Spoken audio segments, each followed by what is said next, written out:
Welcome to episode 040 of the Bit Beacon broadcast. It's June 24th, 2024. Ravenheart's here. Kodak's is here. And let's start with you this week. What have you been playing and buying? Okay, so I've been continuing to play. I've been really busy, June syndrome. But been continuing with Hades. I have gotten back to Styx, but I'm not really trying to get to the surface so much. I'm really just trying to unlock everything at this point.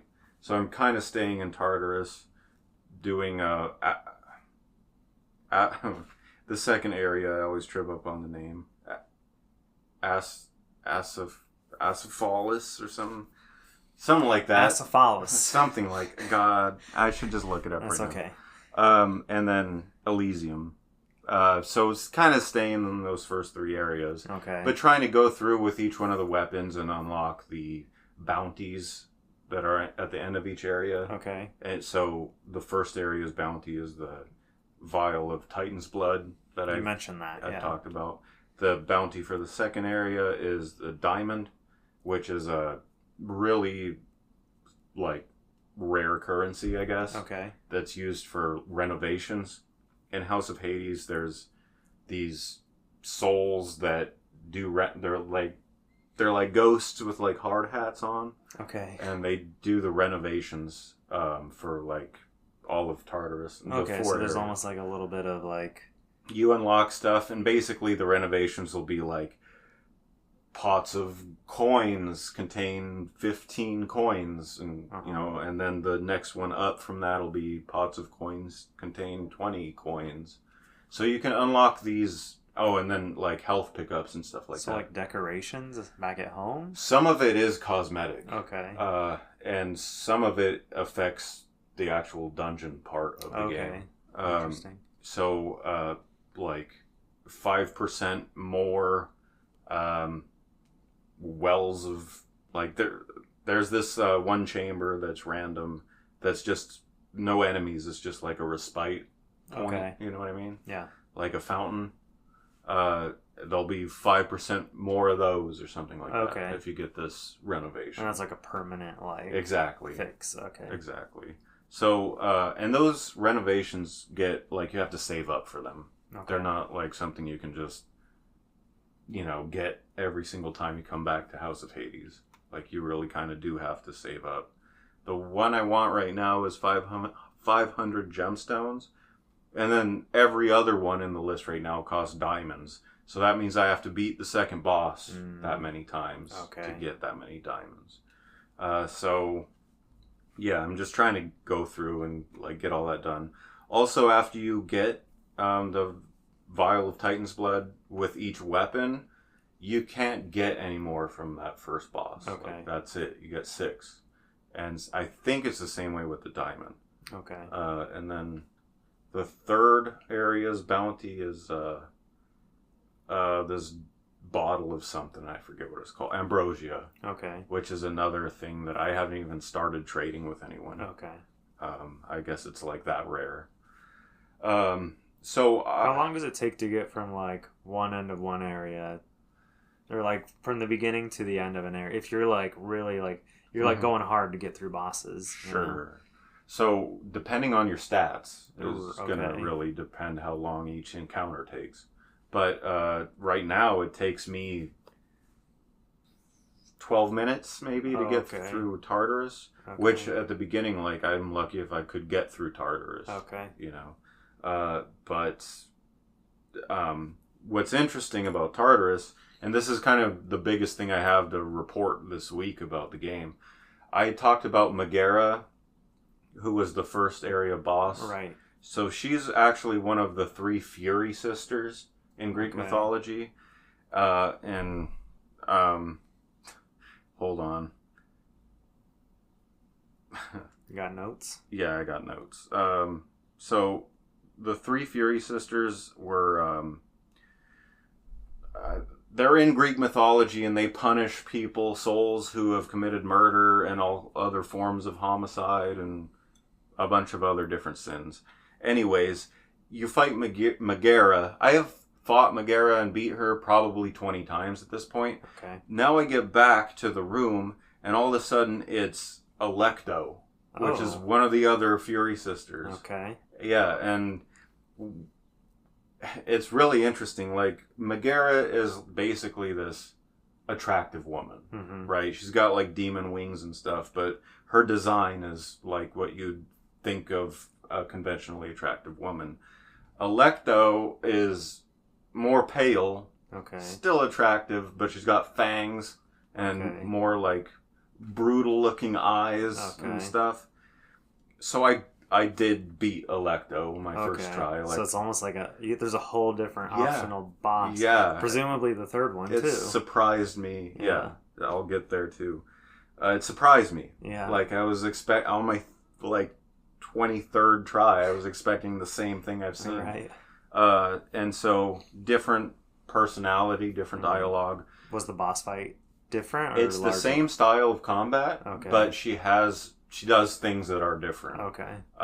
Like their pattern of attack when they do their big magic casting attack, it's works just the same way, but the pattern is different. Okay. And she does other moves, like techniques and stuff that are different. And so I went back again, and the very next time, it was the third Fury sister, Tisiphone. So Alecto has, like, more monstrous appearance, still resembling, like, an attractive woman. Tisiphone has the face of a corpse. Like, she's got, like, black eyes with, like, glowing pupils. Now, but tell me, though, is this an attractive corpse?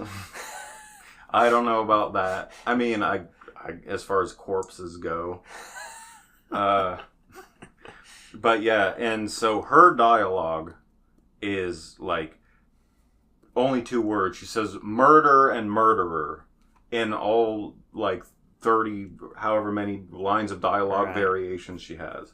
And she, like, groans them. Right. It's weird. So, yeah. And she, again, is the same style of combat, but she does, like with Alecto, different patterns. And then also, she actually regenerates the room several times throughout her. Yeah.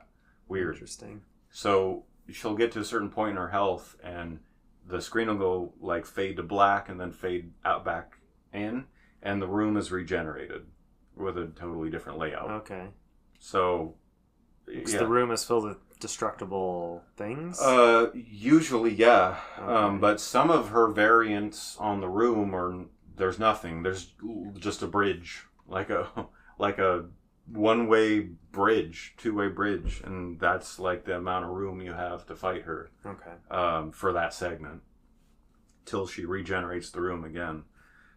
So I'm still discovering stuff in areas I've been through, like, 20 times. Yeah.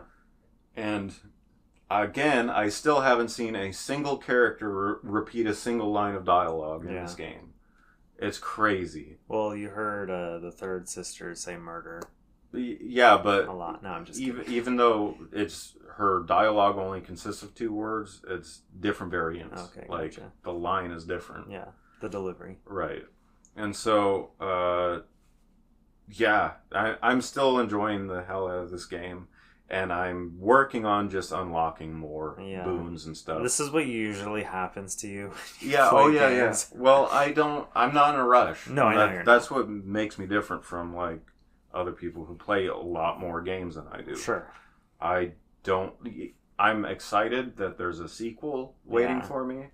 And I want that. I want it to stay that way for a while. Like, I'm not trying to. Well, it's not even. It's still early access, anyways. So yeah, that's true. It could be more than a year before it's actually, like, out live. You know.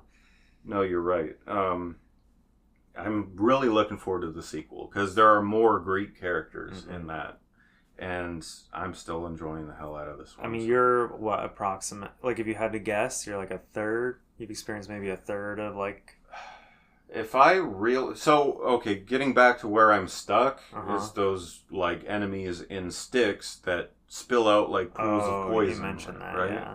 So I'm thinking I need ranged weapons for that. Now I don't know if because there is a point in the game where you're able to change your keepsake in between areas, and your keepsake is basically the item you have equipped. As you give nectar, which is an item in the game, to different characters, they give you their keepsake. And each one has a different effect. And you equip one when you go into Tartarus. And then at a certain point, in between areas, you have the opportunity to switch your keepsake out with a different one. And if you do that, all the keepsakes that you've used for that run are locked. You can't re-equip the same one twice. And I'm wondering if maybe, given how many surprises this game has, maybe you'll be able to switch your weapon or something in between areas. That would be crazy. That would change everything. Yeah. And so, if that's the case, after I get through Elysium, I can switch to the bow or the gun. Right. They actually call it a rail, the gun. And that would keep me... I'd be able to attack from a distance. Right. To where I... Are you a fan of when, like I like a game that has, like, a bunch of, like, weapon options, and then you test them out and you find which ones you kind of favor, you know? Yeah. And then, like, the game is like, no, you can't use that one anymore, basically. The game, as far as I have seen, doesn't force you to use any particular weapon, but it absolutely incentivizes you to use them all. Whenever you come back to like the gateway to go to Tartarus and you select your weapon, one of them will have this purple glowing aura on it, and if you choose that one, all of your darkness gems will be multiplied by 20%. So you have like a serious incentive to pick that one. And it switches, right? So that effect gets applied to all 6 weapons. And you don't really get a say in which one gets that. But I could, it could be on the shield, but I don't like the shield, so I can still pick the sword if I want. But I won't have that added bonus effect. So it doesn't force you to use them, or use one in particular, but it does incentivize you to master them all, for sure. Even, especially when it comes to applying the Titan's Blood to your weapons, that's how you grow your weapon chains. Like, you want to do that balanced out evenly. Because if you only, like, power up the sword, you're going to have a really powerful sword, but you're never again really going to be able to take advantage of that effect whenever you want. I mean, presumably it's going to get harder to get those Titan's Blood as the game goes on. Yeah, it is. So it's like, I understand maybe wanting to like sort of evenly level up everything at the same time, but then you might almost screw yourself. Probably not screw yourself. I'm sure they didn't make the game like, well, you're not going to beat it now. You know? Well, yeah. I mean, not mechanically screw yourself to where you've broken the game, but get in a position where make more challenging. So does this seem like the kind of game that someone could, like, assuming they were like really good at Hades, they could start a new save file and beat the game on their first try, or does it just not really seem feasible?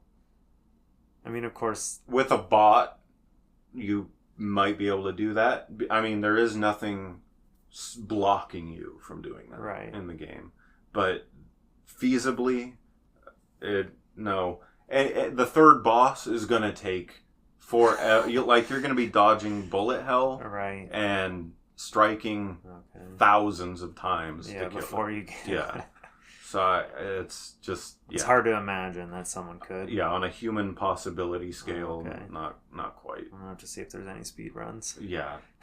There probably are. I'm sure this game is pretty right for a speed run. It's a good format for that. But that's Hades. So I'm still playing. I'm still super passionate. Every time I learn about a new character or something, I go and reference Greek mythology. Yeah. I want to go back and watch like Disney's Hercules. Yeah. Because there's a lot in that I'm seeing be referenced. Oh, okay. And I think there's a lot that's very incorrect in that movie. Oh, obviously. I think you're 100% right about that. But I think these three Fury sisters are represented in that. I know Meg is for sure. She's like Herc's love interest throughout the movie. Oh, no. Different character. Megara is in Hades'. You know those three witches that like snip the thread and like people die? That's them? Yeah, I'm pretty sure that's them. Oh. Yeah.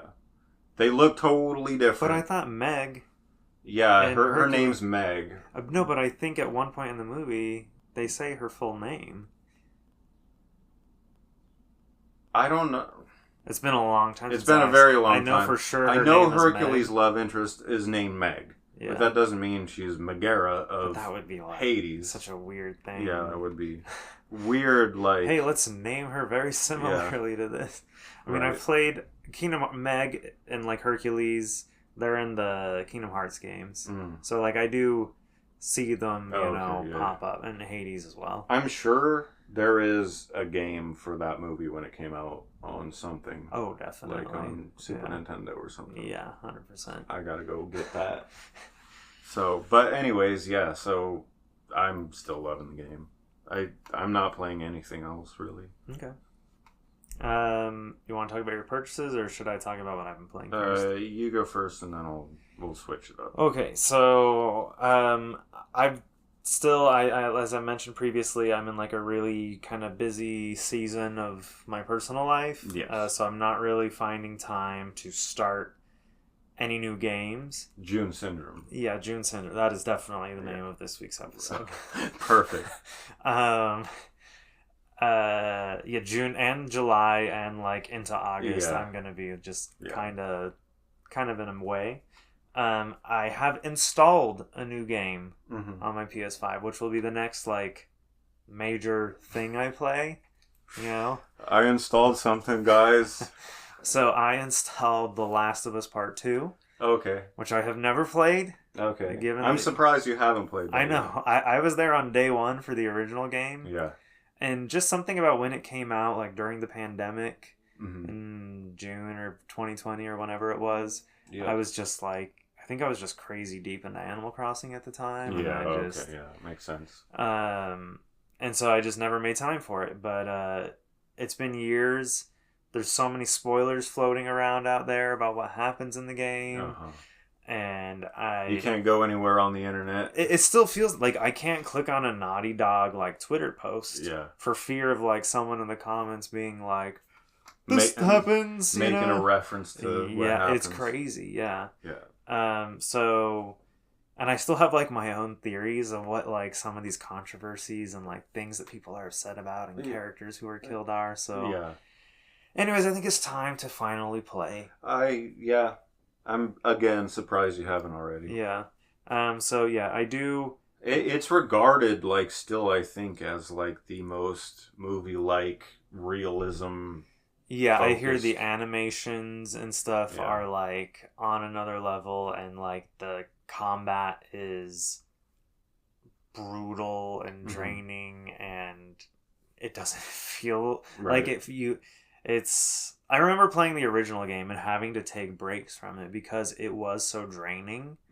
Because it was very like tense and kind of like nerve-wracking, and it was so brutal. Like you're not just killing someone, when you would fight with someone, it felt like very personal. Like the melee sections were like very like, you're like strangling someone and you're like watching, their life drain out of them.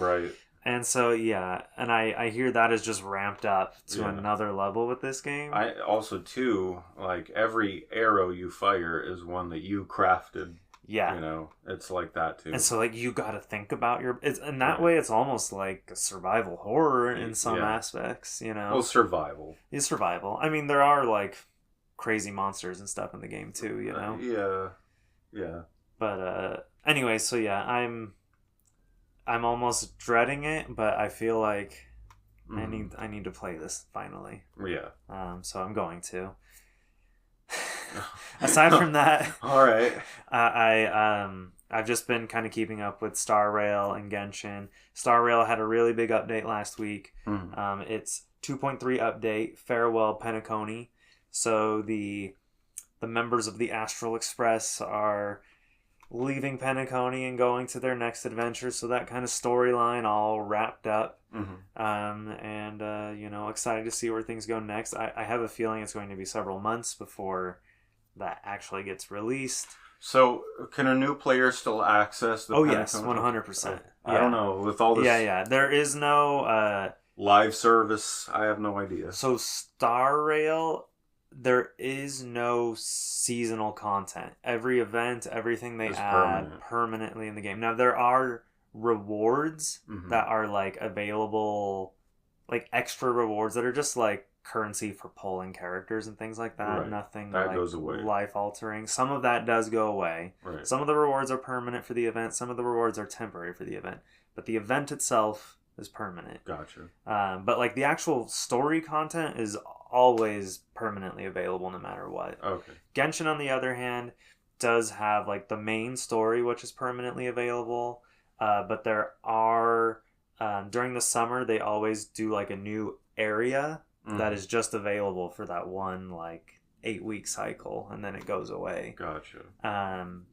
But their events do go away. They're not permanent in Genshin. So they kind of have two different like business models sort of going on with the two games, and I almost feel like it's sort of like A/B testing, you know, so that way they can better inform their next project. It sounds or whatever. like that. Yeah. I obviously prefer the everything being permanently part of the game. Who wouldn't? I don't understand, like... I don't think anybody really does, but I think it's sort of like a FOMO thing with Genshin. Yeah. You know? It, like, having a sense of limitation on something can create... Like this, like, oh my god, I gotta log in and play, you know? Whereas with Star Rail, they've just gone the opposite direction where they're like, we'll just let players play when they want to play. Right. You know? Yeah, that makes sense. But anyways, it was a very satisfying conclusion to the overall arc. I would definitely say out of the 3 worlds so far that the game has kind of visited, definitely the absolute highlight of the game. Penacony, yeah. So anyways, really enjoyed that. And that's all I've been playing. I haven't bought any new games, but you've been talking about some lots that you picked up. Well, before... Okay, maybe I should... Well, we'll talk about it more, but I also purchased Sea of Stars. Oh, yeah. And the retail variant as well as the exclusive variant. Right. Which is Gallery Nucleus exclusive? No, it was IM8-bit. Oh, that's right. Okay. Online store, but they were selling it at Gallery Nucleus. That makes sense. So, retail variant and IM8-bit variants of the game. I got them both. And there's a reason why you got them. There is a reason, and we'll get there. Should we talk about that now? Or no, let's wrap up. Okay, well, let's wrap up your... All right, so in addition to Sea of Stars, which is the only new game that I've purchased, I've been talking about some gaming lots that I've been purchasing. Last week I didn't really have anything to, tell you because I hadn't gone through any of it. And you had mentioned that maybe I should just spare everyone the sports titles and stuff like that. I get why, because it's so much. I feel like I kind of oppose that just because I don't want to delegitimize sports titles. I feel like they are... That is very noble of you. Just because they're not our preference. So what I did figure out was that I have 3 boxes of games sitting at home. And what I'll do is go through 1 box every week. Okay. And that will kind of... It's still going to be a lot, but it's not going to be like it was with that first lot. 30-minute segment. Right. So here is the first box of what I went through. And I haven't even looked at the other 2, so it's all kind of going to be surprise. Okay. And these are going to be in varying conditions. Just assume that it's complete in box, quote unquote, unless I specify otherwise. And I have notes on those. So the only thing for PS1 was Final Fantasy IX Disc 3, disc only. Okay. Yeah. Interesting. So just loose Final Fantasy IX Disc 3. Yeah, so got that. PSP, Hot Shots Golf. Oh, that's a good game. Open T2. That's a good game. Yeah. Good game, complete and very good condition. Yeah. Game Boy, Golf. The one with like Mario facing away. I know you've seen it. Yeah, it's not Mario Golf. Right. But it's golf. Yeah. It's just golf. And then, so here we go. Those are kind of the one-off ones. Okay. PS2. So Crash Nitro Kart, which is Crash Bandicoot's racing spin-off. Mm-hmm. King of Fighters 9, and I brought some visual aids. Oh, perfect. Just a select, I love visual aids. Select handful. Oh, nice. So that's pretty good condition. The case can be wiped down a little bit, but... Yeah, it's got some gunk. But the manual's there, the sleeve is there. Yeah. There you go, people. There you go. So King of Fighters 9. Artwork is awesome. Yeah. Oh, I love the colors. Yeah. Armored Core 2 on PS2. Oh, wow. That one doesn't have the manual, but... Published by Age Tech. Age Tech, yeah. But developed by, like, maybe the biggest game developer on the planet now because of all the Elden Rings and Dark Souls from Software. Yep. Yeah, that's basically their, like, front mission. Yeah. There was a new Armored Core last year, actually. Oh, really? Armored Core 5, Fires of the Rubicon. Oh, shit. So... Oh, wait. Continuing. PS2. Okay, so Mercenaries, Playground of Destruction. Did I bring that one? No, I didn't. Yeah, Mercenaries, Playground of Destruction. Okay. Disney's High School Musical 3 Senior Year Dance. Missing the sleeve. Okay. So it's just a black PS2 case with a disc inside. Oh, that's a bummer. Yeah. Can't get Zac Efron to sign it. Mortal Kombat Deception. Disc only. Okay. With concerning scratches that I need to look at more closely. Disney Pixar Cars ×2, and both like copies are like complete. 2 copies of Cars 2. Really good condition, complete. Don't know why that couldn't be one of these other ones. You know what I bet you it was? It was 2 brothers who grew up in the same house. Mm-hmm.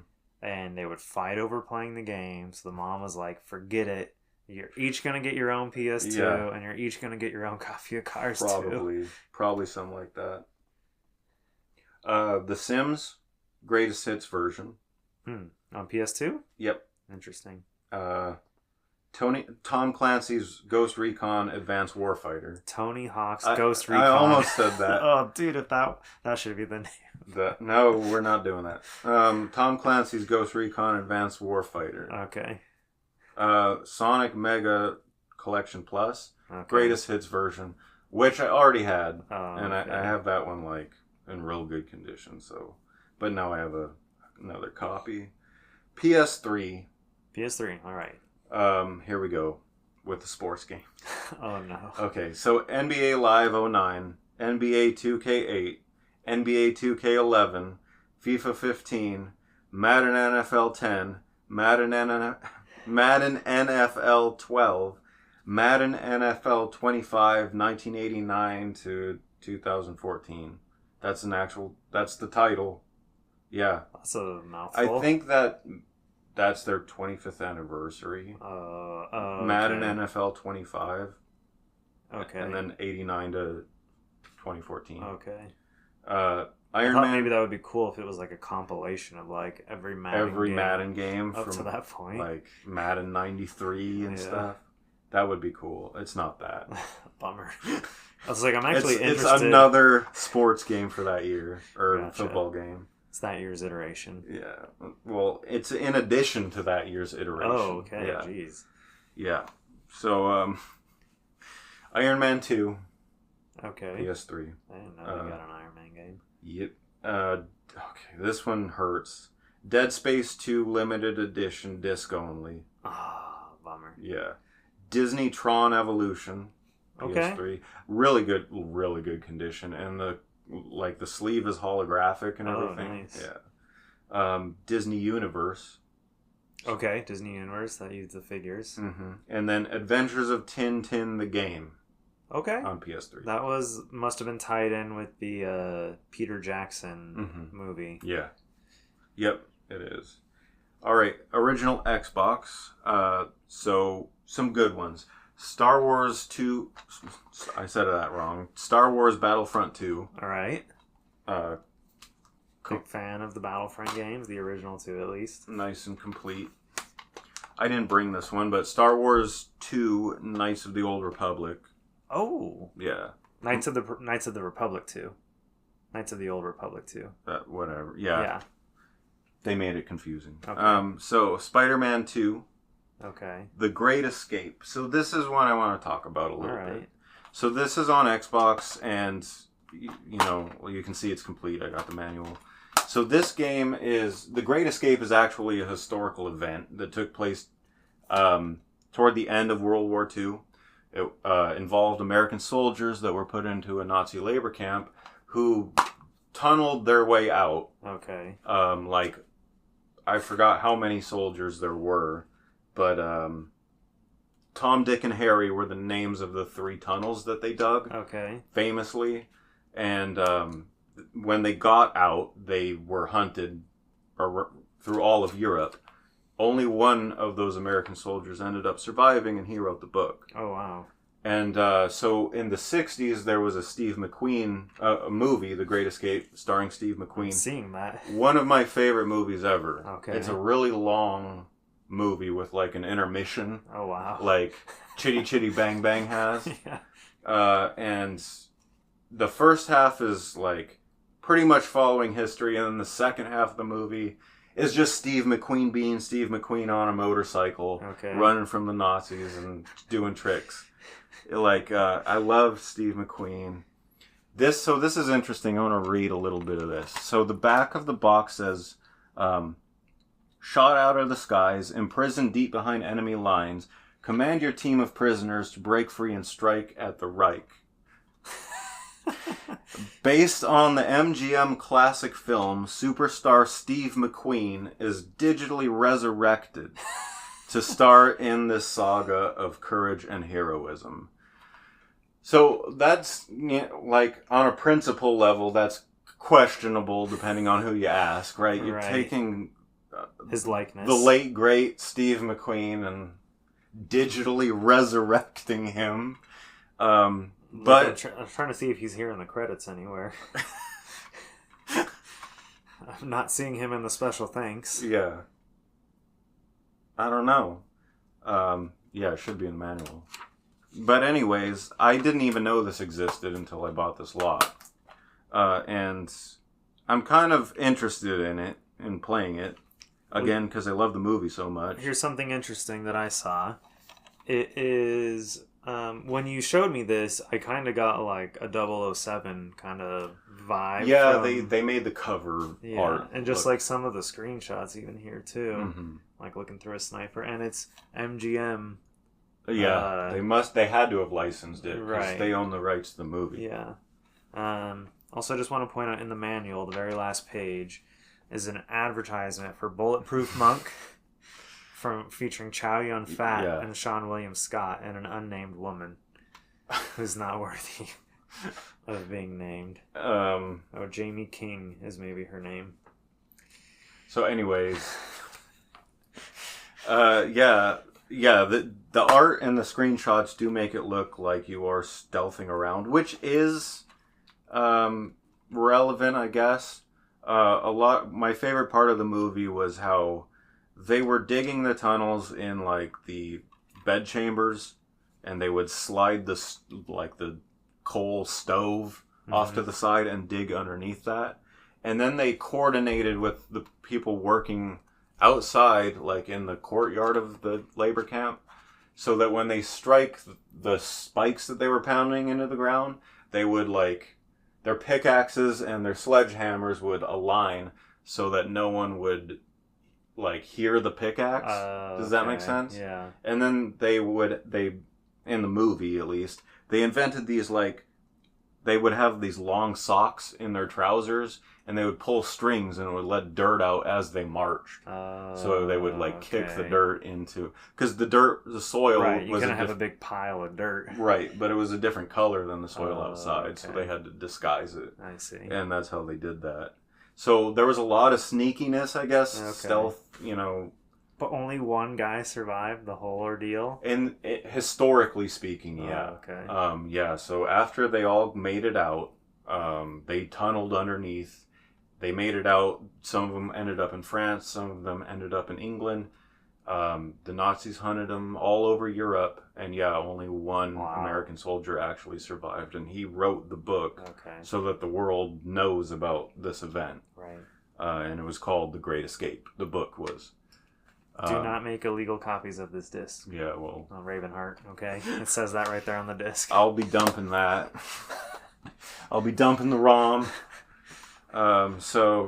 Anyways, really interesting thing. Kind of not what you'd expect me to want to talk about. Interesting. No. Definitely had no idea that existed. And it's another bigger topic that I want to talk about in some future episode at some point.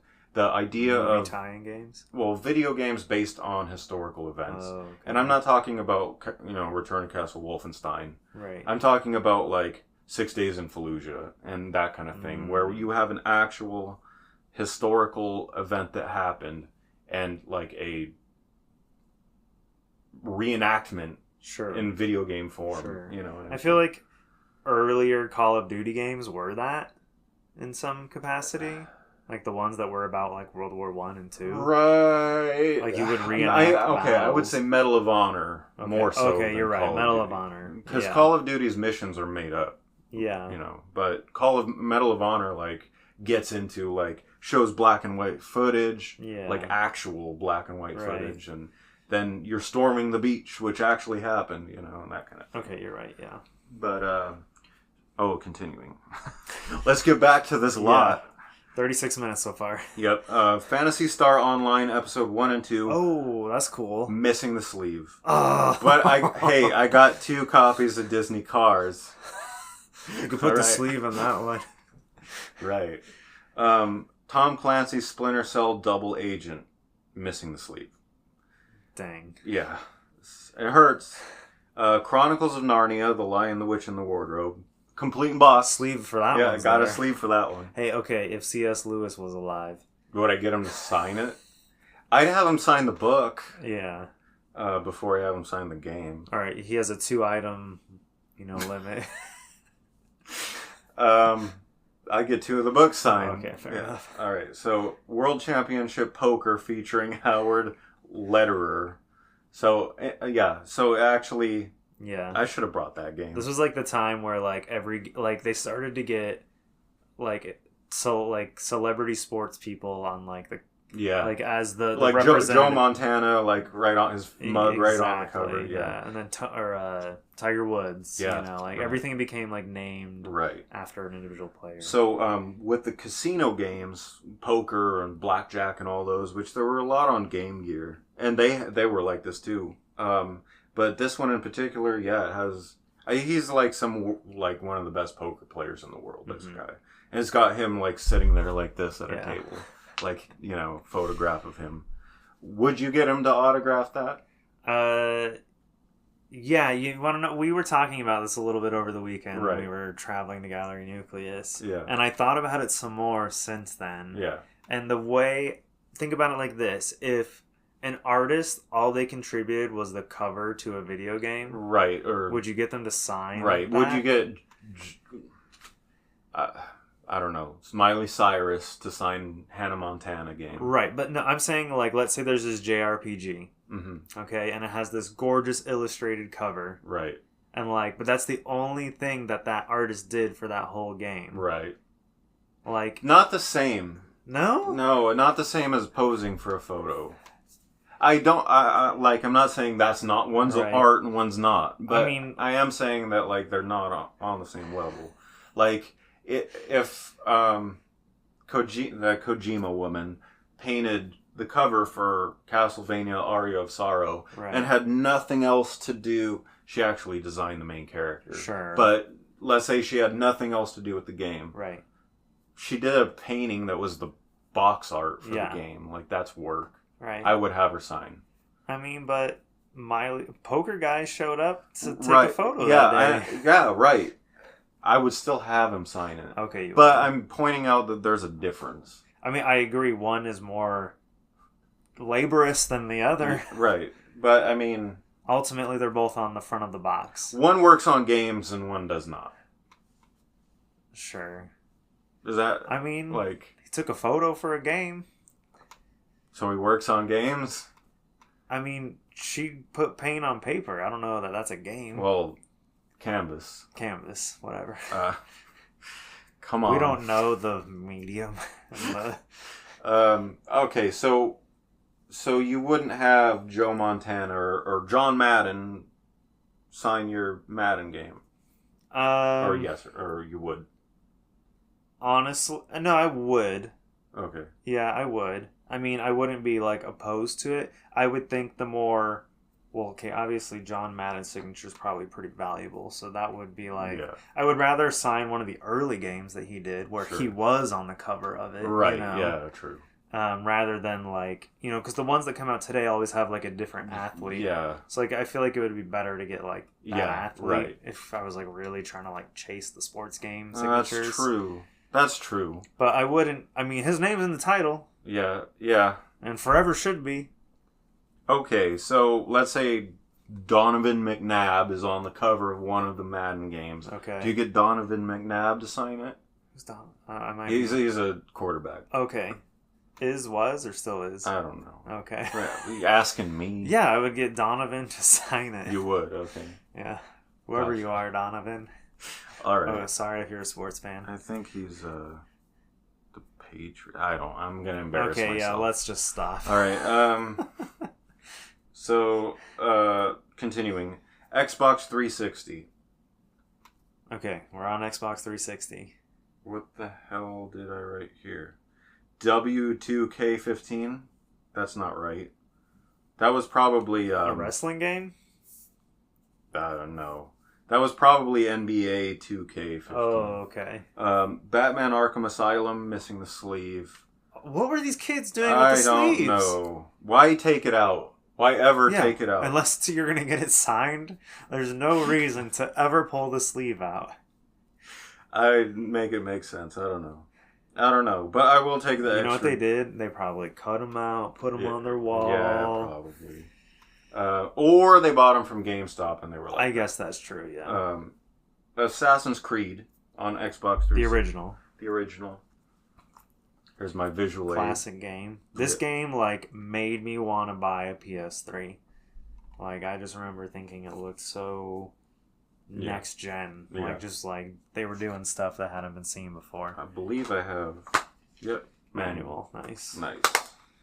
It's So, not the greatest hits edition either. No. So, yeah, there's... Where was I at? Oh, Call of Duty Modern Warfare 2, Xbox 360. Complete. Okay.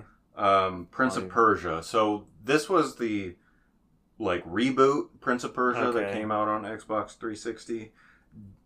I've actually did my own deep dive at one point into that franchise. This is Sands of Time, right? No, Sands of Time I think was like PS2. The one after that? Yeah. Oh, okay. This was done by a totally different team than Sands of Time. Oh, okay. It was a kind of a grittier, very stylized remake, remaster, like reboot, really, of like the original. Okay. But it didn't do well. Like, it's not regarded well as a game.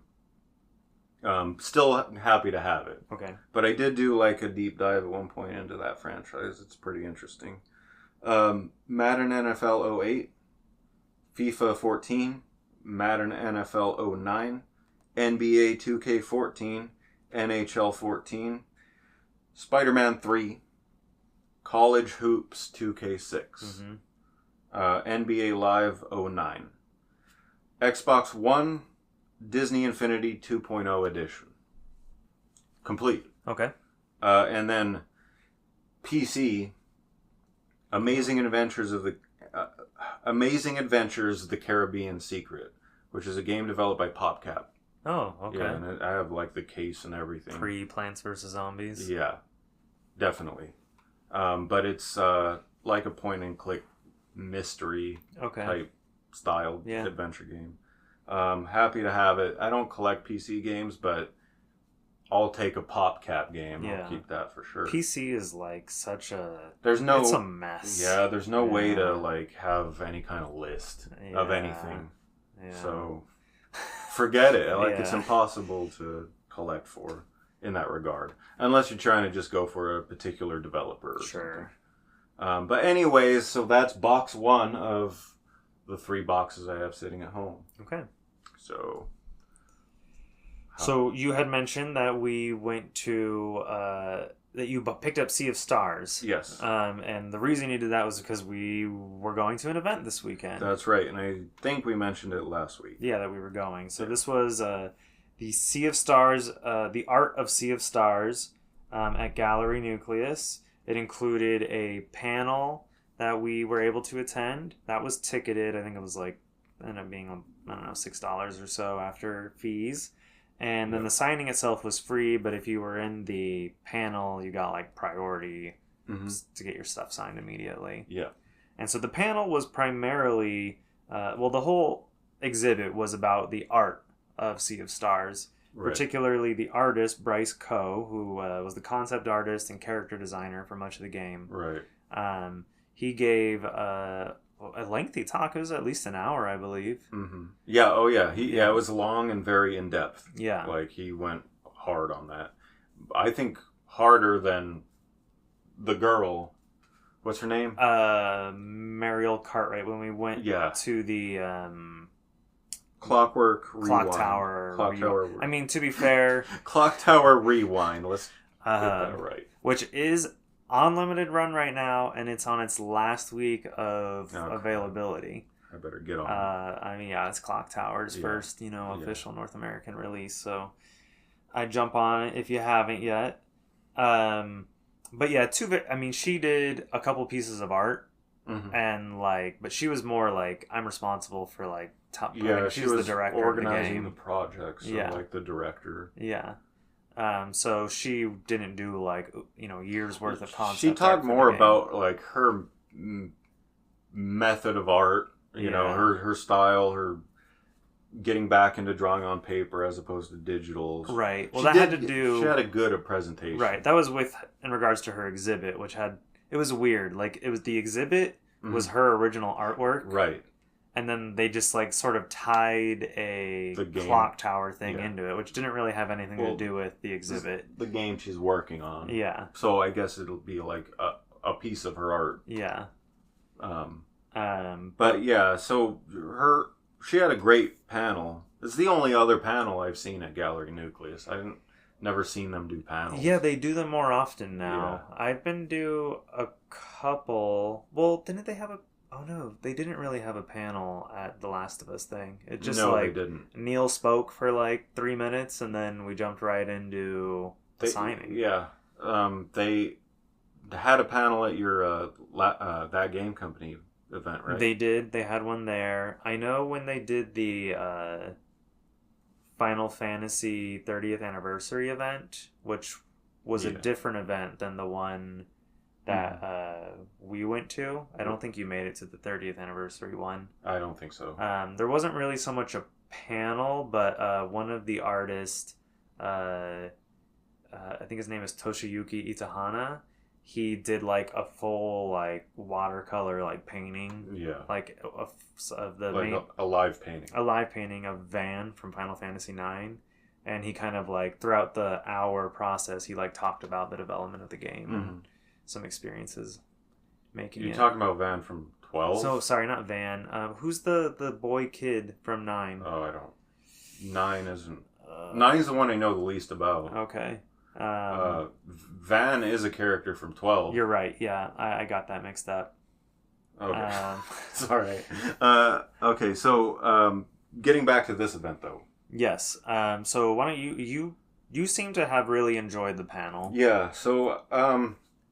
not that I didn't, but you as a fellow artist gleaned some things out of it. Sure. So the panelist was Bryce Coe, who was the character designer for Sea of Stars, as well as, concept artist, which is redundant. A character designer is a concept artist. Right, but he did not just the main cast. He did every enemy. Yeah, he did all of it. Yeah. So he did all the characters in the entire game, as well as other machines and anything with any kind of face on it. Yeah. There's at one point in the game, it looks like there's some kind of mountain.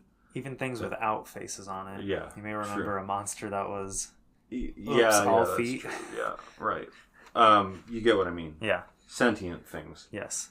So he went into basically just his process, his drawing, what he would do when they give him a direction, how he would approach it, and show us this is what I drew first, and then this is what I drew next, and then this is the base color, color field version.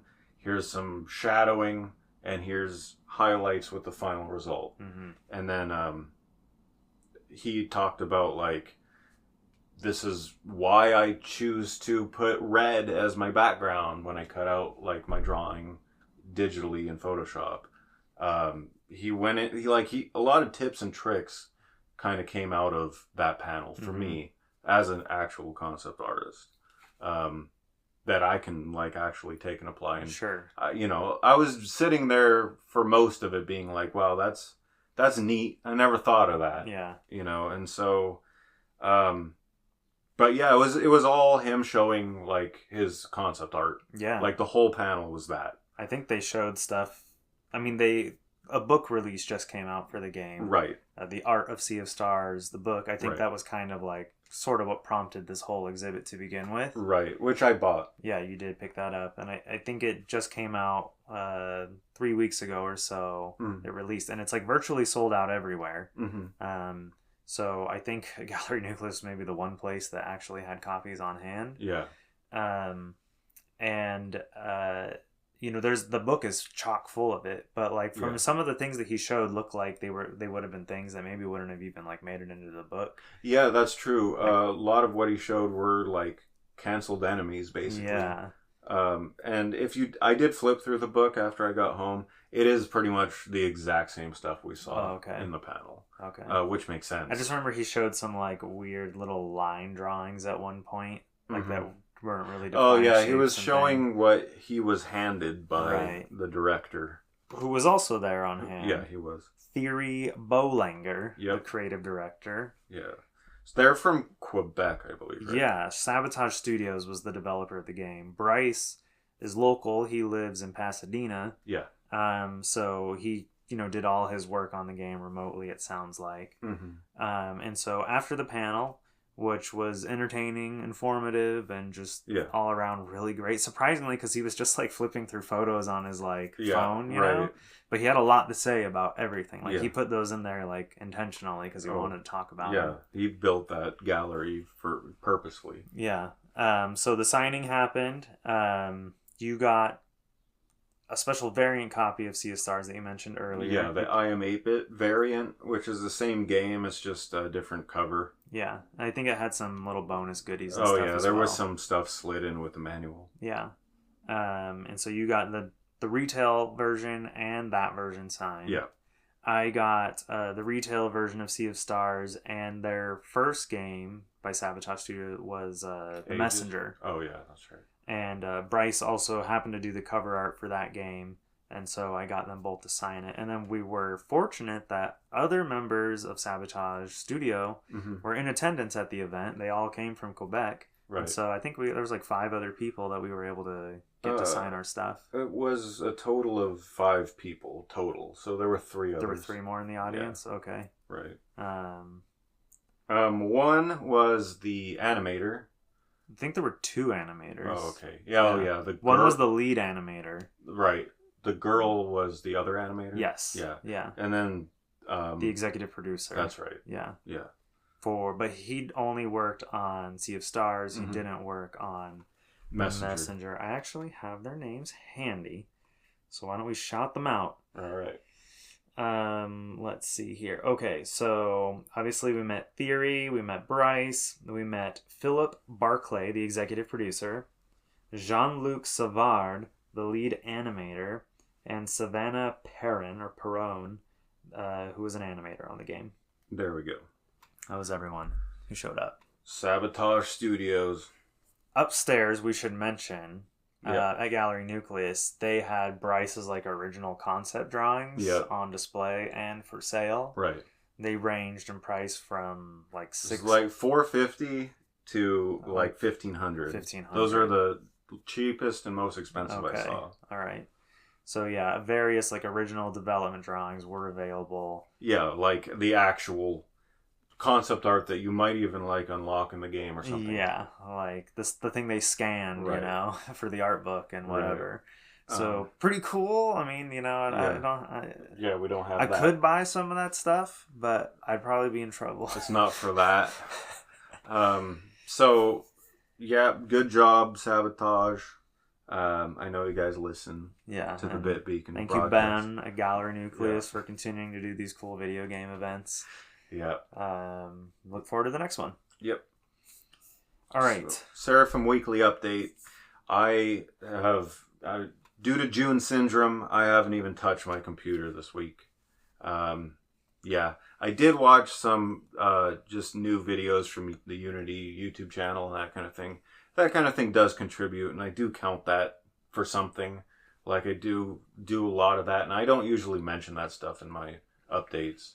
But I am always reading, like reading the Unity dev blog or watching like YouTube videos by other game developers as well as Unity's official channel. Okay. And just to stay on top of new features being introduced. And even if it doesn't pertain to Seraphim, it does pertain to development.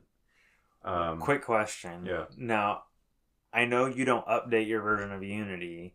Right. But does that mean you're not able to use any of those new things yet? That's correct. Okay, I wasn't sure if like maybe you could plug things in or something. Well, I'm kind of glad that those new features aren't retroactive. Okay. Because that means that anything they usher in, it would break.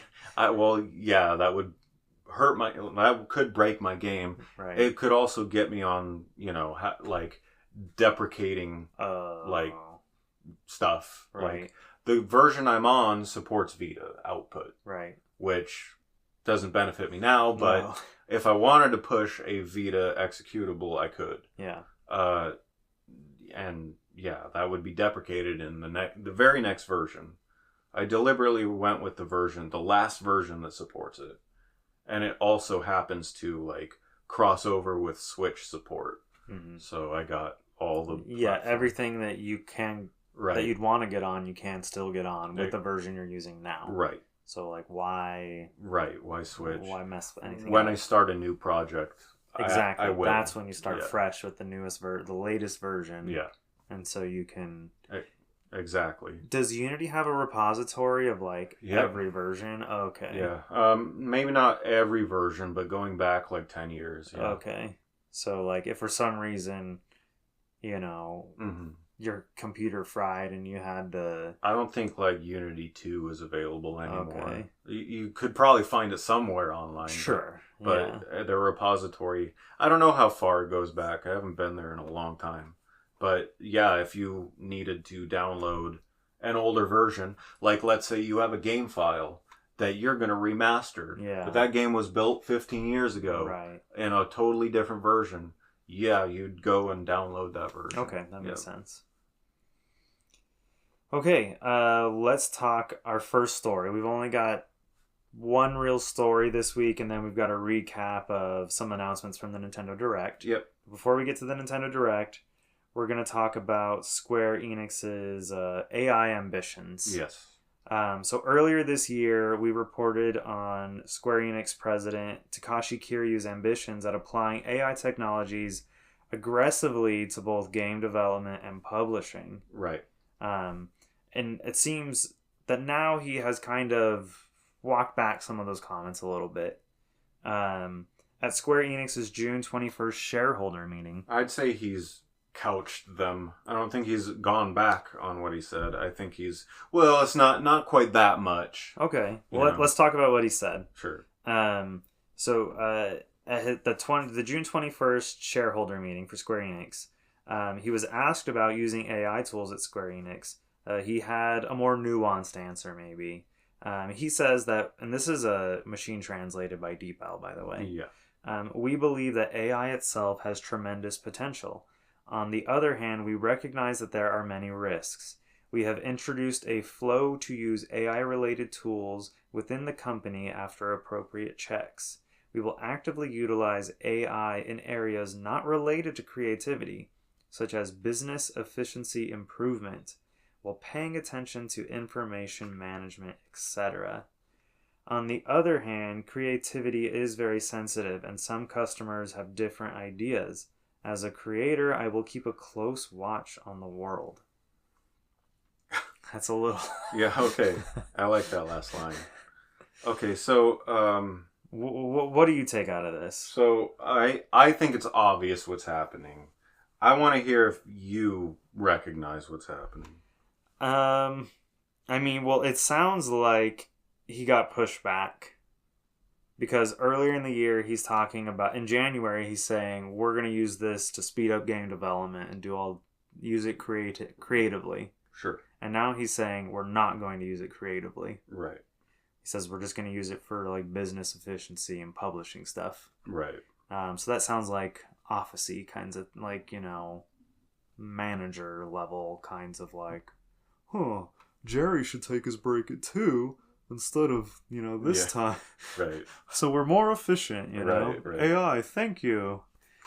Now he does say one thing here that I think maybe he talks about, like, people being sensitive to AI and that customers. Yeah. So maybe... That's the key line out of all this. Okay. So maybe he has gotten enough pushback. Like, the rest of this quote is pretty much fluff. That one line is actually the issue. Like, the actual topic at hand. Okay.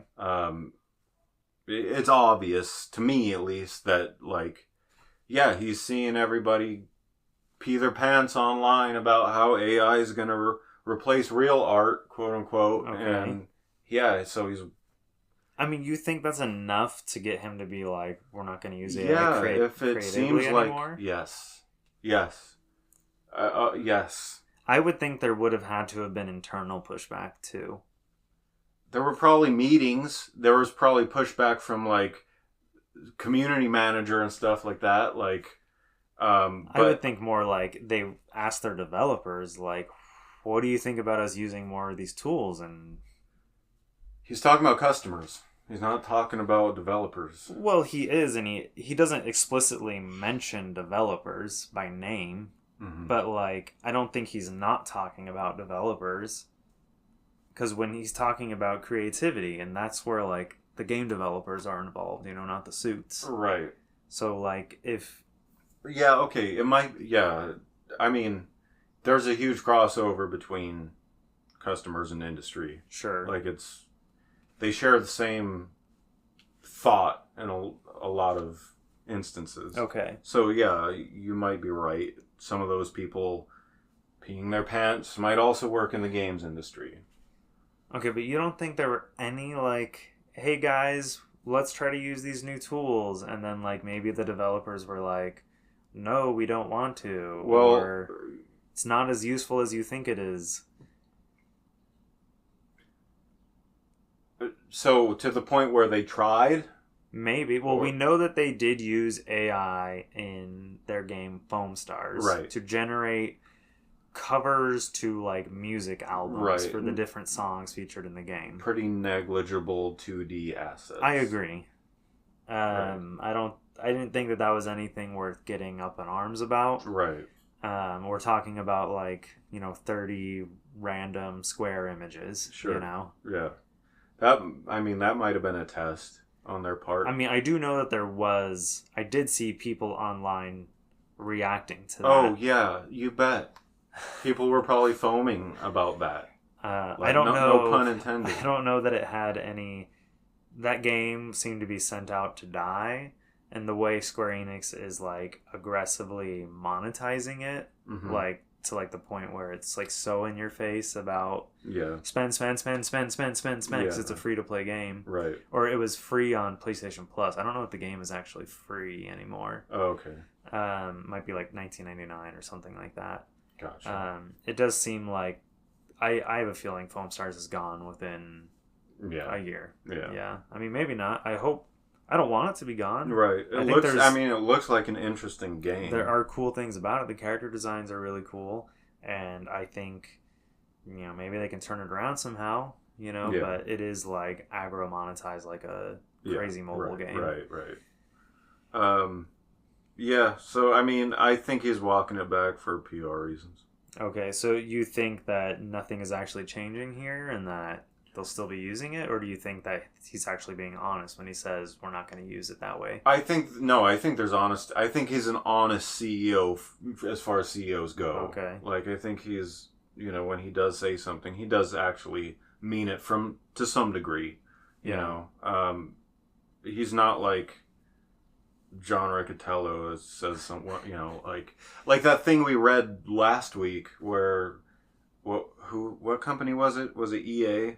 That talked about how they congratulated themselves. Oh yes, for record high employee retention. Like just straight projecting and gaslighting. Yeah. Straight gaslighting.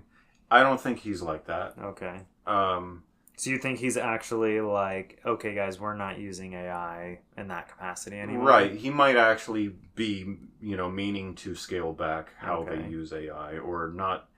He probably feels like the world's not ready for it, which is correct. I think you're right there, and I think maybe AI isn't ready for the world. Like, it's maybe not as practical or useful as, like, some people are, like, touting it quite yet. It's great at replicating things that already exist. Yeah. I just mean, like, people are like, oh, this game's gonna, like, Microsoft has these advertisements, like, at the Super Bowl earlier this year, they had this advertisement for their AI, which I can't remember what it's called, but it's, like, some Bing thing or whatever that they made with OpenAI. Right. And, like, they're, like, it showed, like, people getting, like, hey, write me code that'll do this. Yeah. And it's, like, just, like, and then it's, like, all of a sudden it shows the person, like, making hundreds of sales and stuff on their website, like as if like you're going to download this app on your phone and now you're going to be a successful businessman because you're going to be a genie basically. That's not realistic at all. No. Yeah. But I mean, it does have its uses. Sure. I think AI could draw up some great police composite sketches because you're just feeding in a description. And sure, that's possible, yeah. Like, but yeah, so I mean, that is useful. It replicates things. But I think the world's not ready to accept it. Unfortunately, in my opinion. So in January, this was one of his comments. And he said, generative AI has the potential to not only reshape what we create, but also fundamentally change the process by which we create, including programming. So yeah, he must have. I was like, I wonder if like, as CEO of Square Enix, he gets to go to some like AI lab and see some like crazy next gen AI stuff going on. You know, I mean, there are industry exclusive trade shows, where they do get together and show each other's technology and stuff. Right. That exists. So he might have seen some other studio working on something. Or I also feel like that Microsoft commercial, sometimes like these presentations get put together that look really impressive, you know. So do you remember way back? I have a feeling I know where you're going with this. Where? I'll just say it. It's the thing where they like showed like a bajillion of the same object or something. No. Okay, keep going. Oh, so back in the Xbox 360 era, do you remember Milo? It was a presentation put on by Microsoft. It turns out it was all faked. It was all faked. Yeah. But that's exactly what they do with presentations like that. Yeah. They fake a lot of it. They fake as much as they need to. So it's like, but I think like people get hoodwinked. Yeah. Like Kiryu watches one of these presentations and he comes back to Square Enix and he's like, guys, Yeah. I've got great news. Right. I don't know if they get hoodwinked. They get inspired. Okay, sure. But yeah, he'll see something like AI. He'll see how it can replicate things that already exist. So the artist only needs to draw a couple of samples and then boom, and then he probably comes back thinking how it's going to impact productivity and then makes these announcements about his intentions. Right. And then sees how the world on Twitter gets, See, pees their pants about it. I wonder what like the response in like Japan is to these stories. Is it the same as it is in the US? The response to like oh, we're gonna use AI to make our games now. I think Japan's way more accepting of it. You do? Yeah. Okay. Like just culturally based on like their cultural philosophies. Okay. I don't see them taking to Twitter and getting all crazy about it. Yeah. I'd be curious to see if anyone's done any like digging into what different like areas of the world think about AI. Right. Well, it's definitely the West that has something to say. Okay. Anyways. Yeah, so I mean, how does this impact Square Enix in general, like overall? I guess just business as usual then. Yeah, I think so. Yeah, no one's particularly upset. Yeah, I think it's probably any internal and external fears are maybe sort of like couched, as you say. All right, so we're gonna do T-shirts now. T-shirts. So Taylor is wearing a T-shirt. It is dark gray in color. It is a crew neck, and it has a line pattern on it, like a lion motif.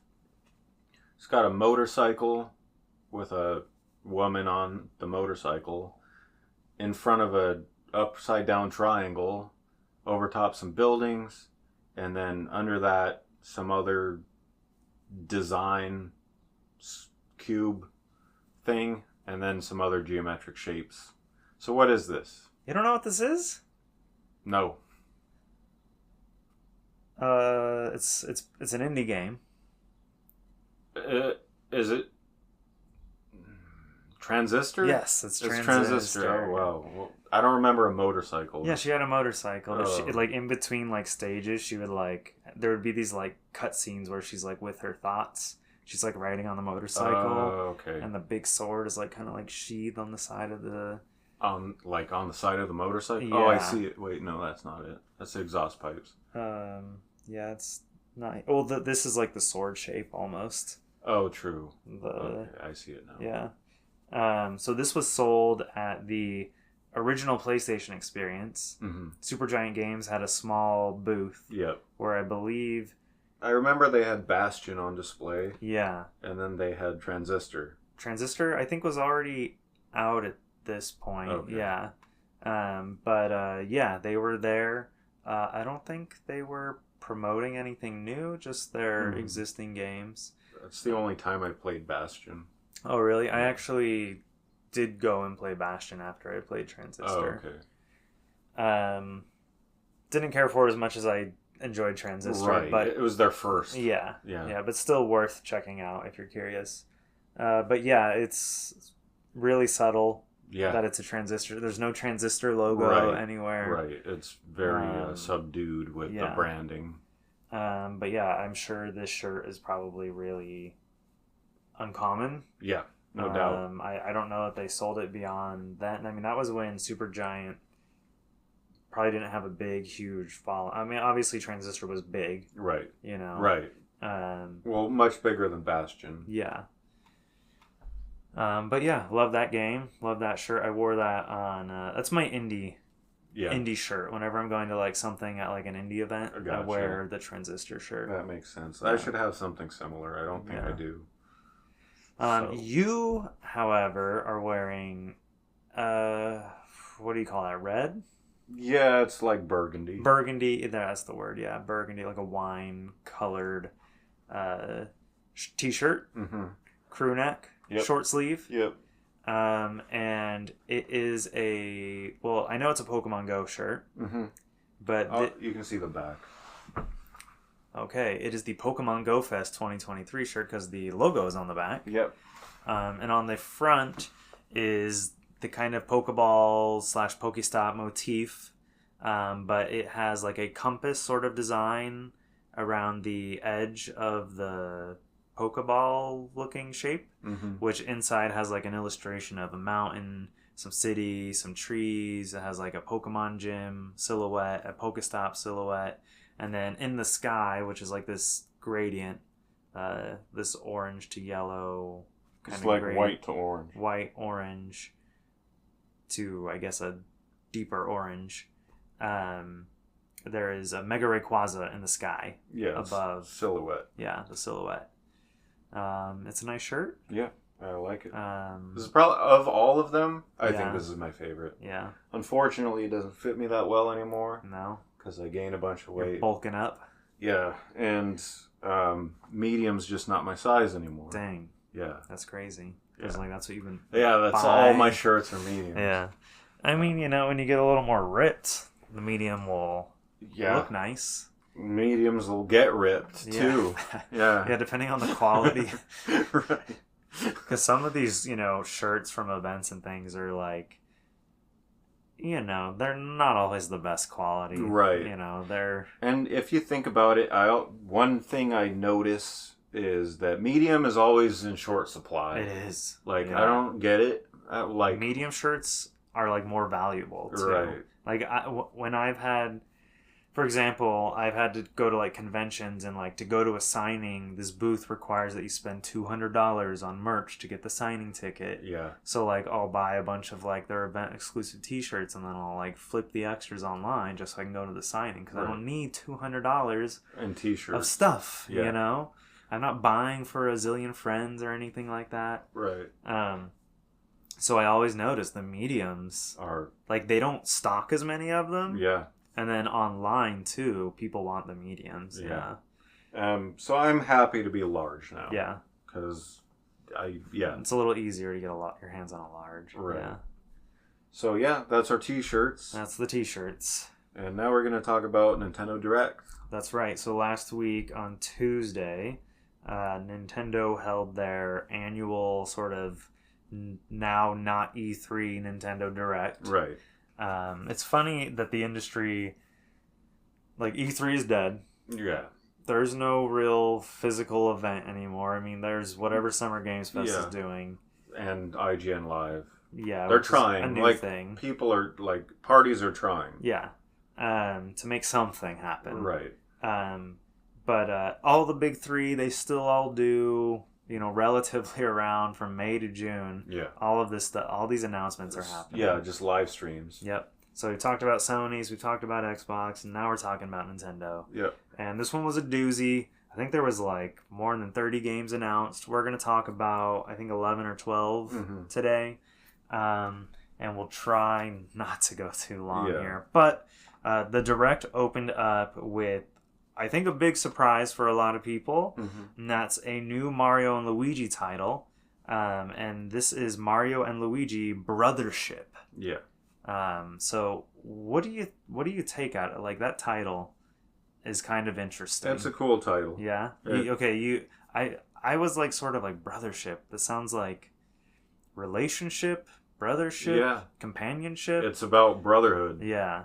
And then also a ship.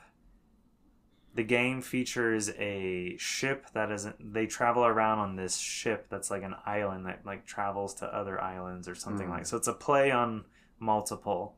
This is also the very first Mario game to ever spell out the word brother. It's always been Mario Bros. Yeah, that's it. Yeah, you're right. Yeah. So another weird little thing there. It releases November 7, 2024. So this is the first Mario and Luigi RPG. So there's multiple Mario RPGs, right? There's Paper Mario. Yeah. There is Super Mario RPG that was originally released on the Super Nintendo. Super Nintendo and was remade last year for Switch.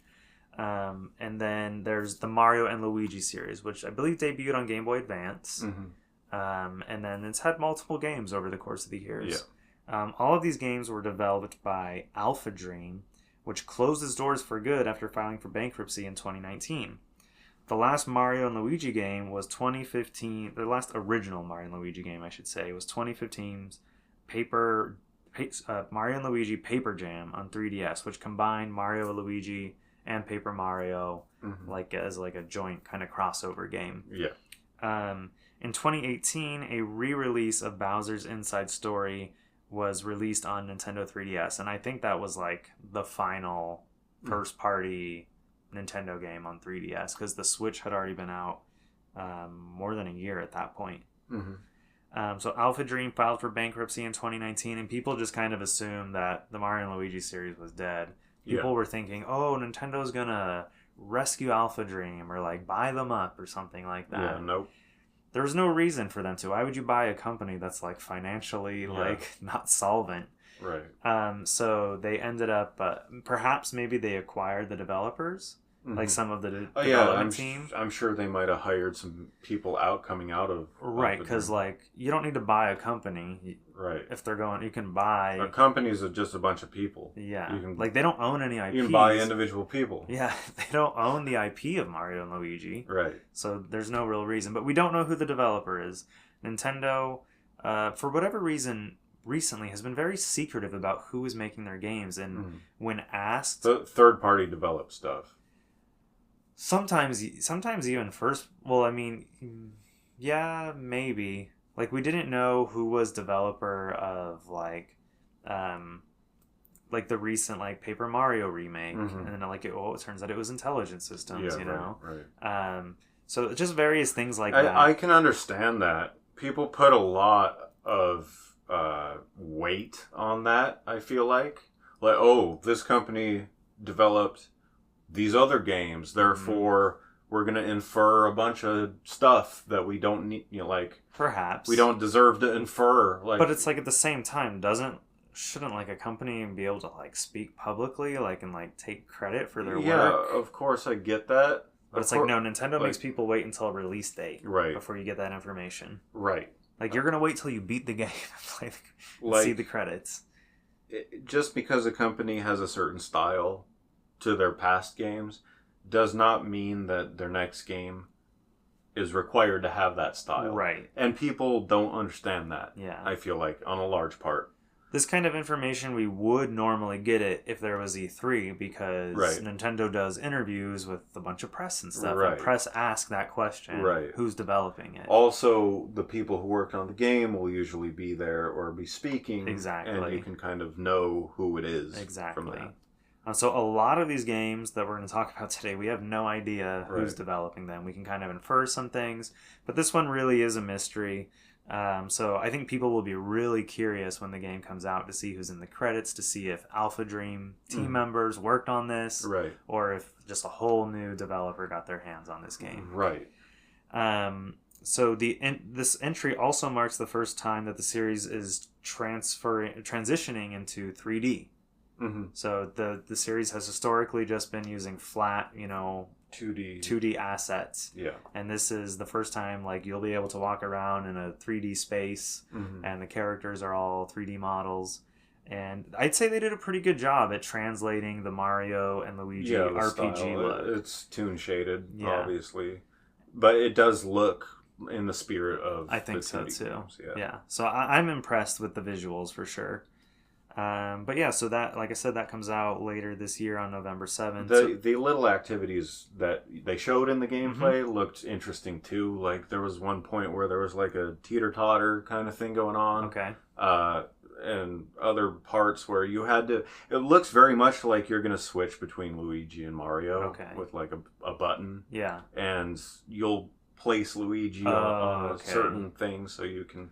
get Mario up on. I wonder if the game might have co-op or something. Yeah, to, I'm sure. Make that a little more fun if you have a family member or something. It makes sense that they would. Yeah, but the combat itself is of course turn-based. It did show some like really crazy, they call them bros moves, I think. Right. Like combined attacks. Yeah, they do these like tag team attacks. Yeah. And they looked pretty, spectacular and, comic book-esque almost. So that was the first major announcement. Anything else you wanted to add? No. Okay.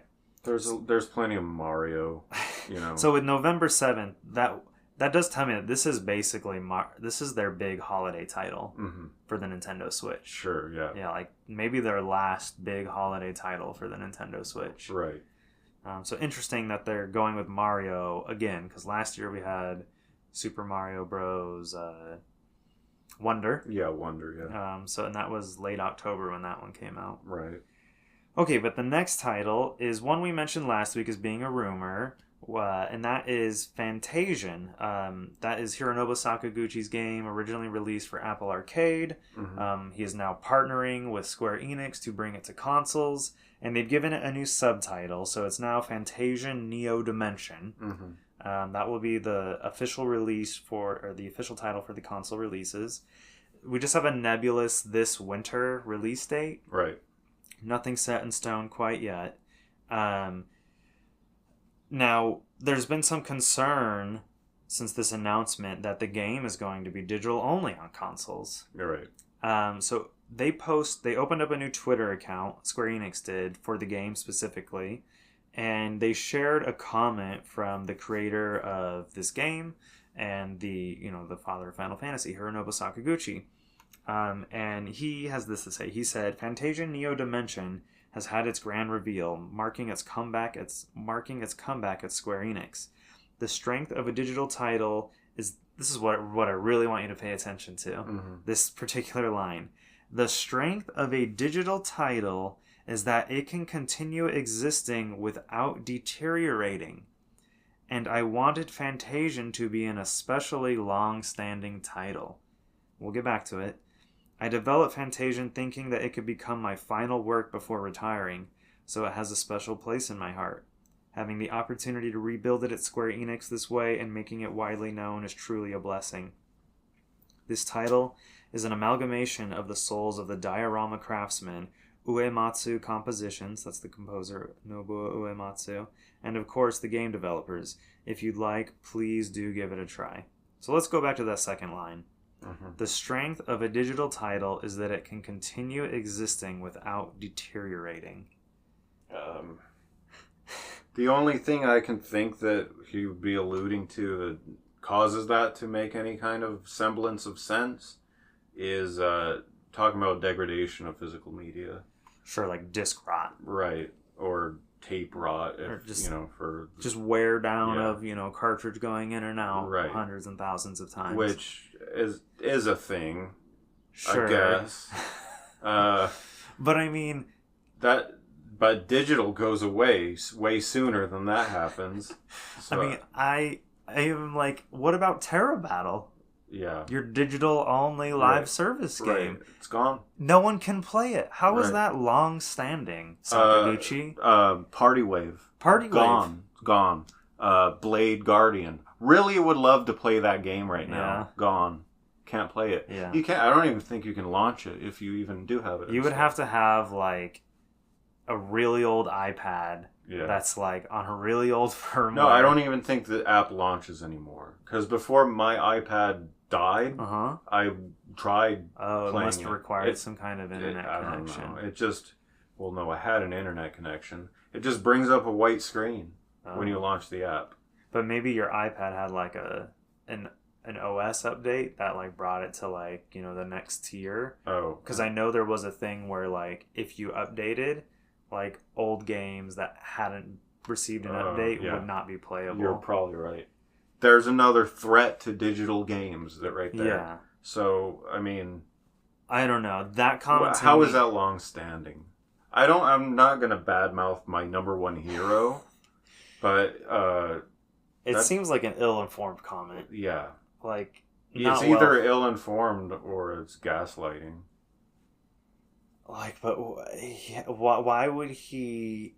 Yeah, I don't know. So, it's crazy. The response to these comments and, like, every single Twitter post I'm seeing online is people saying, we want a physical, we want a physical, we want a physical. Right. So, again, there's no release date announced yet. So no physical has been announced yet. No physical copy has been announced. Yeah. But every single game that Square Enix presented in this Direct, which there are multiple, and we'll get to them, they all had a physical copy announced that same day in the press release on Square Enix's website. This was the only game in the list of like 3 or 4 games that did not announce any physical release. Now, it is also the only game that didn't announce a firm release date. Right. So maybe that's tied to that fact. I don't know, but this is like the one chance to make this game truly permanent. Yeah, I don't. Square Enix is usually pretty smart, and among companies, I think they'll listen. I hope so. I mean, they've definitely not listened before. Yeah, that's true. Like Dragon Quest Builders on Vita, they released that digital only. That's true. Yeah, that's. There's other examples of that too in recent. They have a lot of like smaller titles that they could release a $30 Yeah, physical we've talked copy about for. this. Limited Runs approached them before, and they still say no. Yeah. Yeah. Now, Limited Run is doing some like really retro titles that like that for whatever reason Square Enix owns the rights to because of various like third-party purchases over the years, and they are doing those with Square Enix now. Like for example, Gex is still Square Enix owns Gex, and which is crazy. But Limited Run announced that they were going to be doing a Gex trilogy like remaster. Basically, that's cool. So I see. Here's the thing. I don't want to go on a tangent. Okay. But Gex has so many different versions. There's the 3DO version. Yeah. There's the Sega Saturn version. There's the Super Nintendo version. PS1. Like which version are you gonna? You know what I mean? You gonna provide them all? I hope so. I love that. Yeah. Oh man, the Ultimate Gex collection. Yeah. So. Obviously, I'm excited that the game is coming, and the game looks pretty cool. I don't know. This is a step in the right direction. Now we just need a physical copy. Yeah, he's making a non-live service game. Yeah, the first one in a while. Like it looks very traditional JRPG. Yeah, like straight up Final Fantasy. I do enjoy the fact that like all the backgrounds of the games are like like photos of like miniature dioramas that they built like using real world materials and have like incorporated them into the game. Very reminiscent of like pre-rendered backgrounds that used to be made for games like Final Fantasy VII and things like that. The combat looks interesting too, with the way that you can like arc your abilities and like have your like projectile like hit multiple enemies at once. So like not while it is turn based, it like does seem to have some like interesting twists to it. So it's not just back and forth. I mean, with Sakaguchi, he always like invents new combat concepts, and this one, you can curve your attack to hit multiple enemies. It's pretty cool. So and of course the music is by longtime Final Fantasy composer Nobuo Uematsu. So I mean, this deserves a proper physical release. Like if Sakaguchi, if they asked him and he was like, no, just do digital only, I would. And like, I don't think that's the case. I think Takashi Kiryu and his whole directive of going digital might be the catalyst here. I mean, let's look at Sakaguchi for the last decade. His last physical game you're right. was The Last Story. Yeah, you're right. That's a good point. Everything since then has been digital only. I mean, so much so that Fantasian was tied to a subscription-only service. Yeah, let's see. We had Party Wave, Blade Guardian, Terra Battle, Terra War. Terra Battle 2. Terra Battle 2, and then Terra War? Terra War was a console title, I thought. He did a Terra console There was Terra Battle 2, and then they were supposedly working on another Terra game. Okay. And I don't think it ever came out because Terra Battle 2 crashed and burned. That's what I'm thinking of. Yeah. I thought Terra Battle was an interesting like puzzle JRPG. You know, it's funny because that game actually lasted longer than I think like Terra Battle 2 came out and like Terra Battle was doing better than Terra Battle 2. It was solid. Honestly, it was really good. Unfortunately, I mean, they could re-release it for like Switch with the touchscreen, you know? Yeah. Why wouldn't just you remove the right monetization stuff and just find another way to distribute like characters? So yeah, we're talking about like 5 games since his last physical game. Yeah. Yeah. So I don't know. I feel like he's got some weird like he's got this syndrome. He's got the disease. Not June syndrome. He's got digital syndrome. Yeah, he's got the disease. Digibrain. So hopefully he and Square Enix hear the cry, the lamentations of the people. We need another Operation Rainfall. Oh, we really do. Part 2. Honestly, I'm going to like email them and be like, you guys need to get this made. Why isn't? You did it for his last game. Why isn't Operation Rainfall like coming together? Yeah. That's probably the only reason Last Story even got a physical release. In the States. Well, Western release at all. Right. Yeah. I mean, but if we didn't have a Western release, we wouldn't even have English. That's true. 100%. Right. Yeah. So, yeah, Operation Rainfall needs to like regroup and get on. Target Fantasia Neo Dimension, please. Yeah. Okay. So the next game we're going to talk about is a game like 20 years in the making almost. No. You could say. Well, I'm going to say that. All right. So we're talking about Hello Kitty Island Adventure. Now, this is another game that's currently an Apple Arcade exclusive, much like Fantasian. Mm-hmm. It released in 2023 on Apple Arcade, and it's now scheduled for release on consoles in early 2025. That's Switch, PS4, PS5, and PC. So this game, it's literally like, let's take Animal Crossing, mix it with some like sort of like exploration adventure mechanics, and slap Hello Kitty like theming to the whole game. Right. And so it's that kind of a game exactly. Right. It does use like a real-time calendar, but I don't think it does like night and day cycles, and I don't think things close and open like they do in Animal Crossing. Right. But like I do know that there are events tied to like certain days of the year and things like that. So it looks like a pretty good time. I'm all for more people like challenging Nintendo's like dominance of that kind of space. 100%. I feel like the Animal Crossing brand needs to be Foam Stars did that. Pushed. Sure. Unsuccessfully. Yeah, right. But I mean, they did that. They tried, yeah. I do think Nintendo needs to be pushed, and I think if there's any branding that could maybe rival Animal Crossing, Sanrio is probably it. Yeah. It's got cute mascots, much like Animal Crossing does, and, you know, strong merchandising, and it's worldwide known and beloved, you know? Right. But what makes this release so interesting to me, I wouldn't even really probably be mentioning it otherwise, is that back in 2007, something like that, there was a South Park episode called... Yeah, the most famous South Park episode ever. I'm kind of sick of hearing about it. Make Love Not Warcraft. Make Love Not Warcraft. And in it, we're not going to regurgitate the episode, but there's a scene in the game where they're in Cartman's basement. And it's throughout the episode they mention. Because Butters is playing Hello Kitty Adventure Island. It's called Island Adventure. Whatever. Yeah. It's the same exact name as this game. He's playing Hello Kitty Island Adventure, which was a game that did not exist. Yeah. Back in 2007 or whenever this episode came out. Right. And so to me, it's kind of crazy that like 15, 16, 17 years later, someone was like, hey, we're making a Hello Kitty game. Why not call it what Butters was playing, that long ago? Right.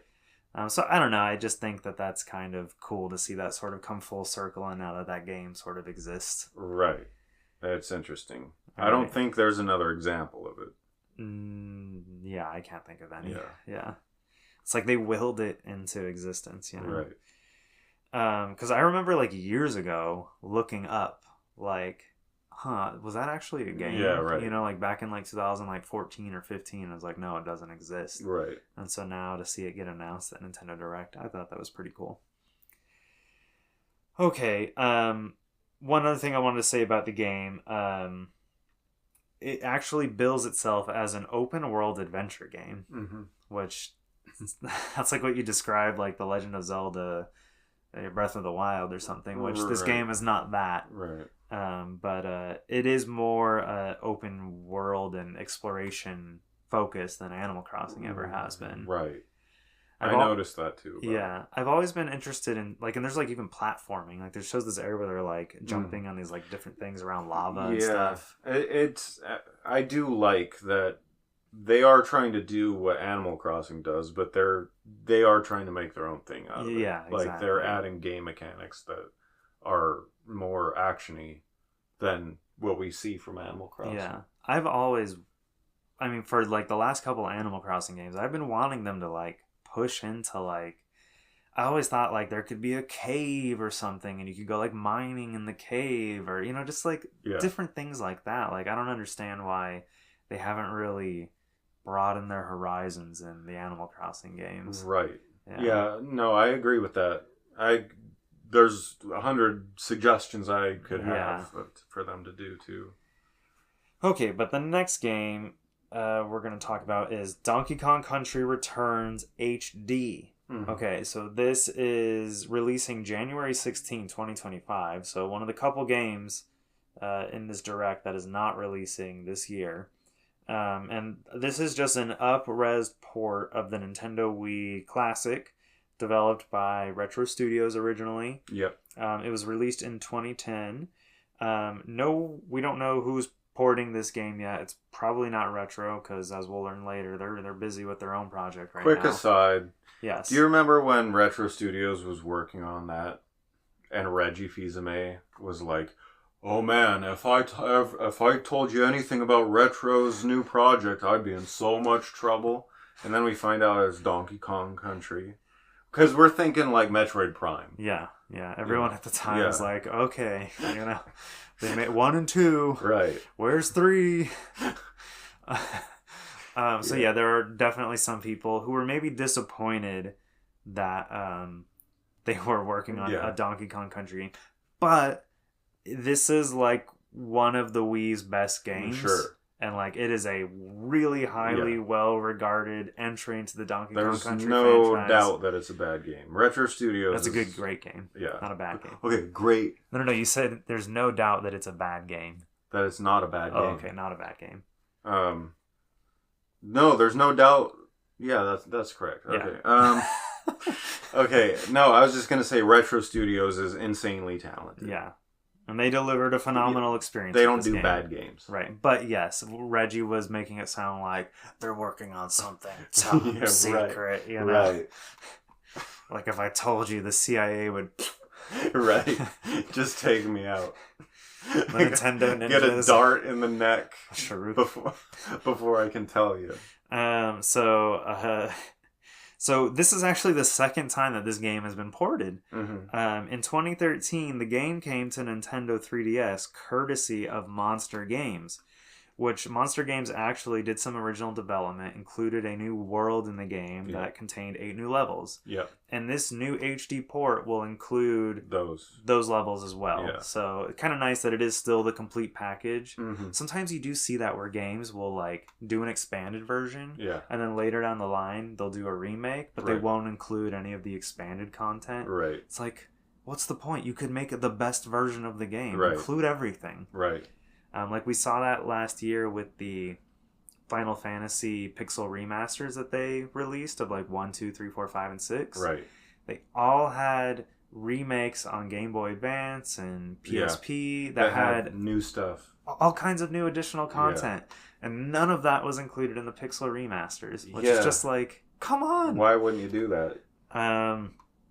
So it's nice to see they're not making that mistake here. But yeah, that's it. It's Donkey Kong Country Returns again. The Switch is in its twilight. We've been getting a lot of these HD ports of games. Right. So, I don't know who hasn't played that game at this point that wants to play the game. Right. They've had multiple opportunities already, but clearly Nintendo sees an opening. I mean, they do have a new Donkey Kong Land opening in Japan. I don't know. I think that's next year. So maybe there's sort of a strategic tie-in in that way. That's possible. I mean, if they really wanted to, they'd give us a new Donkey Kong. Yeah, that would be great. Because that would do it. Yeah. I mean, Rare is the only one who's been making Donkey Kong games. Right. They made this one and then Tropical Freeze, which was a Wii U game that did get ported to Switch already. Right. So now both of those retro studios developed Donkey Kong Country games will be on Switch, which isn't a bad thing. But yeah, they're busy with the title we'll be talking about shortly. Yeah. Okay, so as far as remakes go, often they don't interest me too much unless they're doing something really interesting. And like for Donkey Kong Country Returns HD is one of the more boring kinds of remakes because it's just a straight like, hey, we just made it HD, here you go, right, enjoy the game. But Dragon Quest 3 HD 2D remake and Dragon Quest 1 and 2 HD 2D remake were both announced at the Nintendo Direct. Dragon Quest 3 HD 2D remake was originally announced back in 2021. There was a special Dragon Quest presentation that they did in Japan, and they announced a bunch of titles like all at once. And this is being made by the same people that make Octopath Traveler. So it's being remade in the HD 2D art style that Square Enix has sort of solidified, their sort of like marketing branding over. I'm glad they're not calling it 3D 2D or whatever. I hate that. HD 2D is what they call the Octopath Traveler games, and there's also been Triangle Strategy and the Live Alive remake. Right. Those all use the HD 2D like marketing term. And so these are releasing on Switch, PS5, Xbox Series consoles, and PC. Dragon Quest 3 is launching first on November 14th, with Dragon Quest 1 and 2 will be releasing in 2025. I think the reasoning for that is that they started development on 3 first because it's often considered one of the more celebrated titles in the series. And it also does take place chronologically prior to 1 and 2. Right. So it's not exactly, a bad thing to play them in this order. Right. So it's being developed by Square Enix's Team Asano. It's I hate to say this word, but it's a from the ground up reimagining of all 3 titles, featuring a refined narrative, voice acting, and other updates, all supervised by series creator and writer of all the scenarios of every Dragon Quest main series game, Yuji Horii. Traditional turn-based battles return, but now there's adjustable like battle speed, as well as auto battle options and other touches for those, jaded modern gamers who can't be bothered to select inputs or play at a normal speed. I will be playing the game. That's so manually. Ridiculous. I mean, it's pretty common to offer auto battles. Like, so when you're grinding trash mobs, no, auto battles I get. Okay. And battle speed is just so you can like go through the battle faster, I guess. Oh, right. Okay. So maybe it skips animations and stuff. I do, all this instant gratification stuff is so... I do think they should have that stuff like disabled for like boss battles and things. Yeah. So that way you can, like, you force the player, like, hey, you actually have to play now. Yeah. No skipping dialogue. Yeah. How do you feel about stuff? I always see people complaining, this game doesn't let me skip the cutscenes. Yeah. In Seraphim, you can hit R1 to fast forward it. Okay, what about a cutscene you've never seen before? That's how Seraphim works. Okay, so across the board. Okay, so like, no, what if someone accidentally hits the R1 button? Like, not, they're just like, yeah. Oh, well. I've thought about that. Yeah. I mean, all right. So, out of all the games announced at today's Direct, I think personally this is like the one I'm most excited for. I'm a big fan of the HD 2D games. I would love to see Square Enix almost like open their HD 2D studios up to like third parties. I'm just like imagining what like Pokemon Crystal would look like in like that HD 2D art style.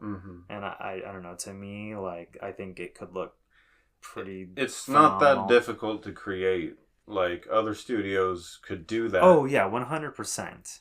Yeah, it's not like no one's allowed to make something that looks like this. You said that like Square Enix has a patent on the... No, not a patent, but it's like it's sort of become their signature sort of like remake look for like pixel art games. Yeah, okay, sure. Yeah. I mean... as well as original games too. I mean, there are indie games that do it. Yeah, I don't know that anyone does it as good as Square Enix does it. That's subjective, but okay. Well, in my personal opinion, I think they've like really got it refined and figured out. Right. Anyways, I would just love to see like more. I mean, like it's cool that Team Asana, which is an internal team at Square Enix. Yeah. But like they don't work on Final Fantasy games or Dragon Quest games, traditionally. But now they're like doing that, and I would like to see even more Square Enix retro RPGs get that treatment. Right. If they're gonna like do a remake, like I think that's a cool way to do that. Sure. While still like having that authentic pixel look, but also doing something unique and interesting modern visual with it. You know. Right. It's something that can appeal to both new and old players at the same time. Right. I get it. Okay. Rick gets it, everyone. You want to talk about the Nintendo Switch catalog update? Yeah, so Nintendo in their Direct announced a new quote-unquote mature 17 plus, I believe they put, rated app, which will feature N64 games for audiences 17 and older. The first two titles added to this app are Perfect Dark and Turok. Turok Dinosaur Hunter, I think, is the full title. Okay. And the Game Boy Advance is also getting 2 new games. The Legend of Zelda: A Link to the Past 4 Swords and Metroid Zero Mission. I don't know that either of those games were rated M when they came out. No, they won't be in the mature app. They'll just be part of the regular Game Boy Advance app. Okay. They only made a mature app for the N64 The 2 N64 titles, okay. Imagine they added like blood splatter to Link to the Past. So the 2 N64 titles that are getting like labeled as mature in a separate app from the other like virtual console style Switch games. We'll talk about those real quick. Perfect Dark, I know, did come out rated M. Yeah. When the game launched. I'm not sure about Turok. I know Turok is kind of brutal. It might have been rated M when it came out. Yeah. So, based on what I'm seeing, I'm guessing the standard of what they consider belongs in this is what the rating was when it came out. I think so. Because they don't want to pay to get it re-rated. Right. Right. Now, there's also the principle of them launching this separate from the other games. And I feel like that's a little silly. How do you feel about that? I think they almost put themselves in a corner where they had to do it this way because they had the individual apps get rated by the ESRB. So that means that like the N64 app is rated E to T. Oh, I see what you're saying. All right. Yeah. So like basically by pigeonholing themselves in that way, they're not allowed to put mature rated games in that particular app. Right. At least in our territory. Maybe other territories don't have the weird variant app problem that we're having here in North America. Right. So I think that's why they're having to do it. But it is sense. Almost like weirdly Nintendo of them. It's like this par is for the course. This is for the adults only section. Perfect Dark and Turok. Yeah. games very tame by today's standards. Right. It's not Postal. Yeah, no. Anyways, yeah, so that was just kind of a weird little thing that got announced. Yeah. I'm glad they're bringing M-rated games. Yeah, I mean, these are all four of these games are like solid. Yeah, they're like solid. A plus, For tier sure. games. Zero Mission is one of my favorite Metroid games. Mm-hmm. It's a retelling of the original Metroid, but with an expanded I beat that one on Game Boy Advance. That was the one I did beat. I did not get stuck at a boss like I did with Fusion. Yeah. There's a couple bosses in Fusion that you can really get stuck at. Yeah. I remember I was on a camping trip with my family, and I spent the whole time inside the truck with my Game Boy beating that spider boss. Yeah, that was the one I got stuck at. Yeah.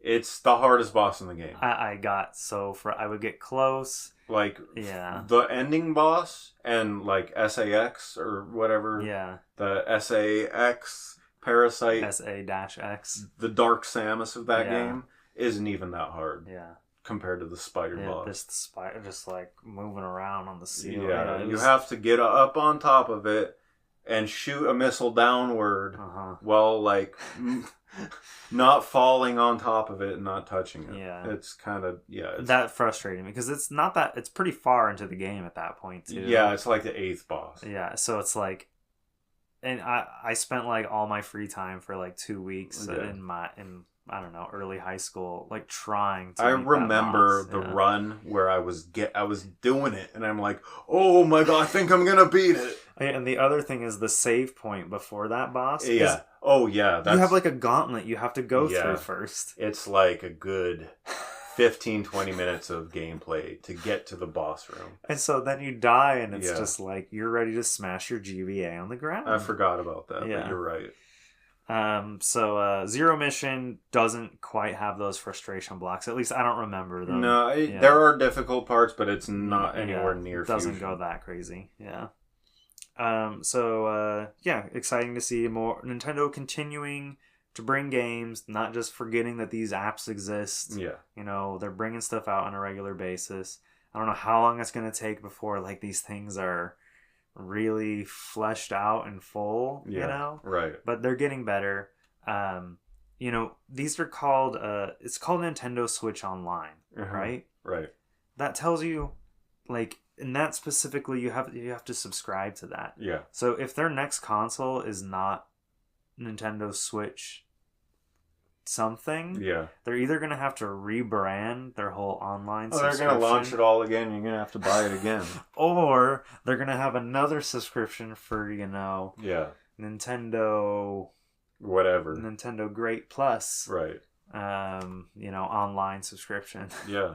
But I have a feeling they're going to either keep the naming convention somehow, or because they've been talking over the last few years about how, your Nintendo account is like, you're going to be your thing going forward in perpetuity now, Anyways, that's an aside. All right, real quick, Super Mario Party Jamboree. This is a brand new Mario Party game. This will be the third Mario Party game on Nintendo Switch. Mm-hmm. I think it might be aside of like Pokemon, this might be the Mario game that's gotten the most, like Mario sub-series has gotten the most. Like we've only gotten one Mario Golf, one Mario Tennis. Yep. Lucky to get that. Yeah, I know. What is Camelot doing? They haven't released anything in a while. Right. So this is releasing on October 17th for Nintendo Switch. Also, like 3 weeks before Mario and Luigi game comes out. So a very Mario-centric holiday season. Yeah. So the biggest Mario Party game yet, they say, features more than 110 mini-games, 5 new game boards, 2 classic game boards, one from Mario Party and one from Mario Party 2, and new additional modes, including the new 20-player online Coopathlon. Coopathlon. Thank you for pronouncing that one. Which looks to be some sort of like not quite a battle royale, but I think it is going to be like an elimination mode kind of thing. Yeah, it's supposed to be like a actual tournament, right? Yeah, exactly. And then any thoughts on that one? It's a Mario Party game. Yeah, I mean, you know what you're getting with that one. You're getting, hurt feelings and, like family members breaking your controller. Stupid random number generation screwing you over. Yeah, which some people enjoy, but not for everyone. Right. Okay, this next one, maybe the most surprising announcement. This is clearly the highlight. Yeah. So we have The Legend of Zelda: Echoes of Wisdom. Mm-hmm. So this is a new Legend of Zelda title which releases on September 26. It's presumably developed by Grezzo, the developers of the Link's Awakening remake on Nintendo Switch, because it shares the same exact art style. Mm-hmm. But of course, that's just an assumption that people are making currently, because Nintendo has not announced who the developer actually is. Right. We can see that from the trailer it looks the same. Yeah, it's got the same toy world look to it. The miniatures. Remember at E3 they had those gorgeous miniature sets? Yeah. A gold Nintendo Switch Lite hardware is releasing the same day and date as the game. Mm-hmm. And so this hardware retails for $199 US. It's kind of a tradition now that Nintendo eventually puts out a gold themed console at some point, right? With the Triforce on the back or on the top or wherever. Yep. So we're finally getting that very late in the Switch's life cycle. This is going to be, and what the big news is here is that this is a top-down 2D Zelda game. Yeah. Which we've been begging for. Yeah, which we have. I mean, Link's Awakening was a remake, not an original. Right. It was a very large, like 99% faithful remake. Yeah. This is an all-new original title, although there are maybe some caveats to calling it an original title. I would call it an original title. It is, but we've seen information that's come so the information is that the entire map, it looks to be pretty much inspired by Link to the Past. A Link to the Past, which like geographically everything seems to match. Right. This will be the third time we're using that map, because they did use it in A Link Between Worlds. That's on true. The Nintendo 3DS. That's true. Yeah, but that doesn't mean it's not an original. I agree. Title. But they're reusing the map to some extent, although the trailer also shows a bunch of areas in the games that are not featured in A Link to the Past. Right. And we're kind of burying the lead here. Yeah, so... What's the big news? The game stars Zelda. And this is the first Nintendo-developed Legend of Zelda game that stars Zelda. Yes, as the playable character through and through, it seems. So the game, or the trailer for the game, opens up with Link basically defeating Ganon. Mm-hmm. But then Ganon, in his like dying breath, like casts some kind of spell, and it like warped Link somewhere. Yeah, it opened some portal to some world. Link was basically like slowly like drowning in this pink, darkness portal. Or something. And then he shoots an arrow at the crystal where Zelda's trapped imprisoning Zelda, and so she breaks out, and so she's obviously rescuing Link in this game. But she doesn't wield a sword. Yeah, so the mechanic now in this game is that she's got a wand that can make echoes. They're calling them echoes of what seems to be any object in the game. Yeah. And kind of in a Scribble Knots kind of I think so too. Way. And so you can copy tables, beds, chairs, pots, enemies, like every enemy in the game, water, trees, like any object you see, like seemingly, can be copied, and then you can just place a copy somewhere. Yeah, you could just duplicate it on top of each other. Yeah, and build like a staircase. It showed her making a staircase out of like beds. Yeah, at one point in the trailer, a couple times. Yeah, almost. It does seem very like, like you would be able to use it to get out of bounds. Like almost like some dev tool. It seems like the implications with considering everything you can make, yeah, does seem like they really, I hope they understand what they're making, yeah. I think part of maybe you give players this familiar map from A Link to the Past, but now you essentially let them go out of bounds from that map and explore all new areas. If they let you go out of bounds, then it's not out of bounds. Well, I'm sure there is, of course, a final boundary in the game, that you won't be able to bypass. Right. But I think they want players to sort of have that exploration aha moment, where it's like, oh, I can go here. So, a couple things I want to mention real quick is that the creation aspect of that, the wand and stuff, is reminiscent of what they put into Tears of the Kingdom and Breath of the Wild. I agree. I feel like they're trying to carry that spirit in this. But in a 2D game. In a top-down. Top-down, that's the point. And then the other thing I want to mention is that because of it's so new, with Zelda being the main character and this new wand mechanic being the source of combat, I think to counter that, they are making a map that is so familiar and echoes Ganon and Goma and all the classical bosses, and you really are getting that classic Zelda feel, counterbalanced with this new thing. So that way it's not too much so for different that players. it's not familiar, not recognizable. Okay. So those are my two big kind of takeaways with that. I'm 100% here for this game. I'm one of those people who has been asking since I was in high school. Both are. Yeah, give me a game where I can play as Zelda. Yeah. We've seen her do cool stuff throughout the various games, She's not always a damsel in distress. Yeah, she's not. But Twilight Princess, she probably had her biggest role. Yeah. But they've never given us control, We know that there was at one point in history a game where you would play a Sheik in development. That was canceled. I think, wasn't it Retro that was working on that? I don't know. I think it was some Western studio that was working on that. So Zelda's finally playable, and of course there's people screaming that it's sexist, that she doesn't get to use a sword, she doesn't get to fight monsters traditionally. They got to give her tables and beds to make. They got to give her. So because she doesn't get to be a boss girl. Yeah. With heavy weapons and stuff. I don't know. I'm sick. Okay. I will say this. At first, I was it didn't seem like no one wanted this, right? No one was asking for it. No one was asking for this game where Zelda, is like Scribblenauts, right?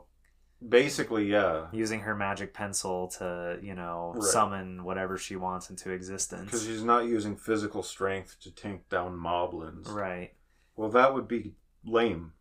Yeah, and when you think about it, it's so what? You're just swapping the roles? Yeah. That's from a gameplay perspective. You're reskinning the main character. Yeah, that's all you're doing. Right. And traditionally, Zelda has always used magic. Yeah, or a bow, an arrow. Yeah, and in Twilight Princess, I believe she had a sword at one point. Yeah. Definitely in Hyrule Warriors, I believe she uses weapons. She had a sword in Wind Waker as well. That's true when she was dressed up as Tetra. Yeah. I consider Tetra like a separate character. Okay. Like Sheik. Okay. But that I don't like. That's not Princess Zelda. But anyways. So there is precedent of her using physical weapons, but for the most part, she's always been known for using magic. Yeah. In every Super Smash Brothers game, she uses different forms of magic. That's clearly her thing as a identity separate from Link. Yeah. Because if you had two characters that wield a sword and a shield, what's the point in having two characters? Yeah. So this is doing Zelda, I think, a bigger favor by giving her an identity. Right, and think about in a future Smash Brothers game. Yeah. Now this is unlocking all kinds of ideas in Sakurai's heads about all right, let's give Zelda a new moveset entirely. All the items in the game she can just summon. So, I mean, I think this is ultimately the smartest decision they could have made. Rather than just character swapping, letting Zelda, It's also way more creative and way more respectable than just giving Zelda Din's Fire. Yeah. Yeah. Just like letting her go like, pew, pew, pew. Yeah. So, and another thing is, we know very little about this game. We've seen a 2-minute trailer. Oh, yeah. There is more to be unveiled. That's not going to stop people from peeing their pants on Twitter. More to be announced. But yeah, it's been interesting to see like this divide on, for no reason. And it's not like everything's got to be partisan. And there's no like political alignment to this divide either, It's like people are like firmly on one side or the other, regardless of other feelings on things. Yeah. So I don't know. It's interesting. Today everything has to be partisan somehow. We have to split and go to war on everything. On everything. But anyways, I'm really excited for this. Yeah, 100%. I'm so glad they did this. Yeah. And another 7-year. I'm kind of like, I'm over it with Breath of the Wild and Tears of the Kingdom. Like, don't give me more of that. Give me like more of this. Yeah. I want more like OG Zelda inspired stuff. Yeah. Yeah. It's just awesome. We haven't had an original 2D game since A Link Between Worlds on the 3DS, which was like 2011. Yeah. So it's been a really long time. Yeah. It's been a long time. Okay. We've got a few more to go. Ace Attorney Investigations Collection. This is releasing on September 6th for the Nintendo Switch, PS4, PC. Physical only on Nintendo Switch in North America. So if you're a PS4 collector, out of luck on this one. Digital only. If you're a Switch guy, you can pick that up on September 6th. I'm kind of surprised that this one, even got a physical release, but better than not getting one for sure. Right. So this collection features 2 games: Ace Attorney Investigations Miles Edgeworth, which was a DS title. I have it. And Ace Attorney Investigations 2 Prosecutor's Gambit. This was also a DS title, but never released outside of Japan in any other language. There are fan translations online, but never official release from Capcom. Yep. So this marks the first time that players in other languages will be able to enjoy this game. It's so annoying when they bring a game over here and then the sequel is Japano. Like, what? I mean, there's less and less of that now, thankfully. Yeah. And it's good to see Capcom like righting wrongs of the past with this. Right. So pretty awesome. Capcom says the highly anticipated release also features improved resolution with more fluid character animations, as well as richer expressions for both classic and new sprites, all created by the Investigation series' original character designer. Players will have the ability to change between classic sprites and the new character sprites, whenever, and just toggle it in the options. Right. Which is the best way to do this, because you're going to want to have people that want those pixely sprites. Yeah. You're going to want people who have the nice, illustrated character sheets or sprites. Yeah. A new gallery feature also contains illustrations, sketches, character animations, promotional art, accolades, as well as 106 in-game background music tracks, 23 orchestral tracks, and 1 completely new song, and 5 arranged tracks from the original Ace Attorney Investigations Miles Edgeworth. So it's got like a museum sort of mode, I guess, you can explore outside of the game. Right, with concept art and stuff. I think they've done that for all the recent Ace Attorney collections on Switch and PS4. Mm-hmm. They've all had these like optional extras. So I am a fan of that stuff, like big time. Oh, me too. Like if you're gonna like remake something, add that in there. Yeah. That like actually makes it like even more worthwhile than like the original in some ways, There's actual like informative historic value there. Yeah. I like especially when they do like interviews and they include all that kind of content in there too. Yeah. So Ace Attorney seemingly building towards something. They're making sure every game is available everywhere. Hopefully a brand new Ace Attorney game is in the works. I think it's happening. Did they eventually re-release the one that was on 3DS? digital only? Yeah, that was in the last collection okay. that had 5, 6, and 7. Gotcha. So this new collection actually takes place between 1, 2, and 3. Mm-hmm. And then there's these Ace Attorney Investigations games. Yep. And then 5, 6, and 7. Right. I played... Or 4, 5, and 6 came out, I should say. I'm playing them all on DS. Yeah. But I beat 1, was playing 2. This is technically the third one, Miles Edgeworth.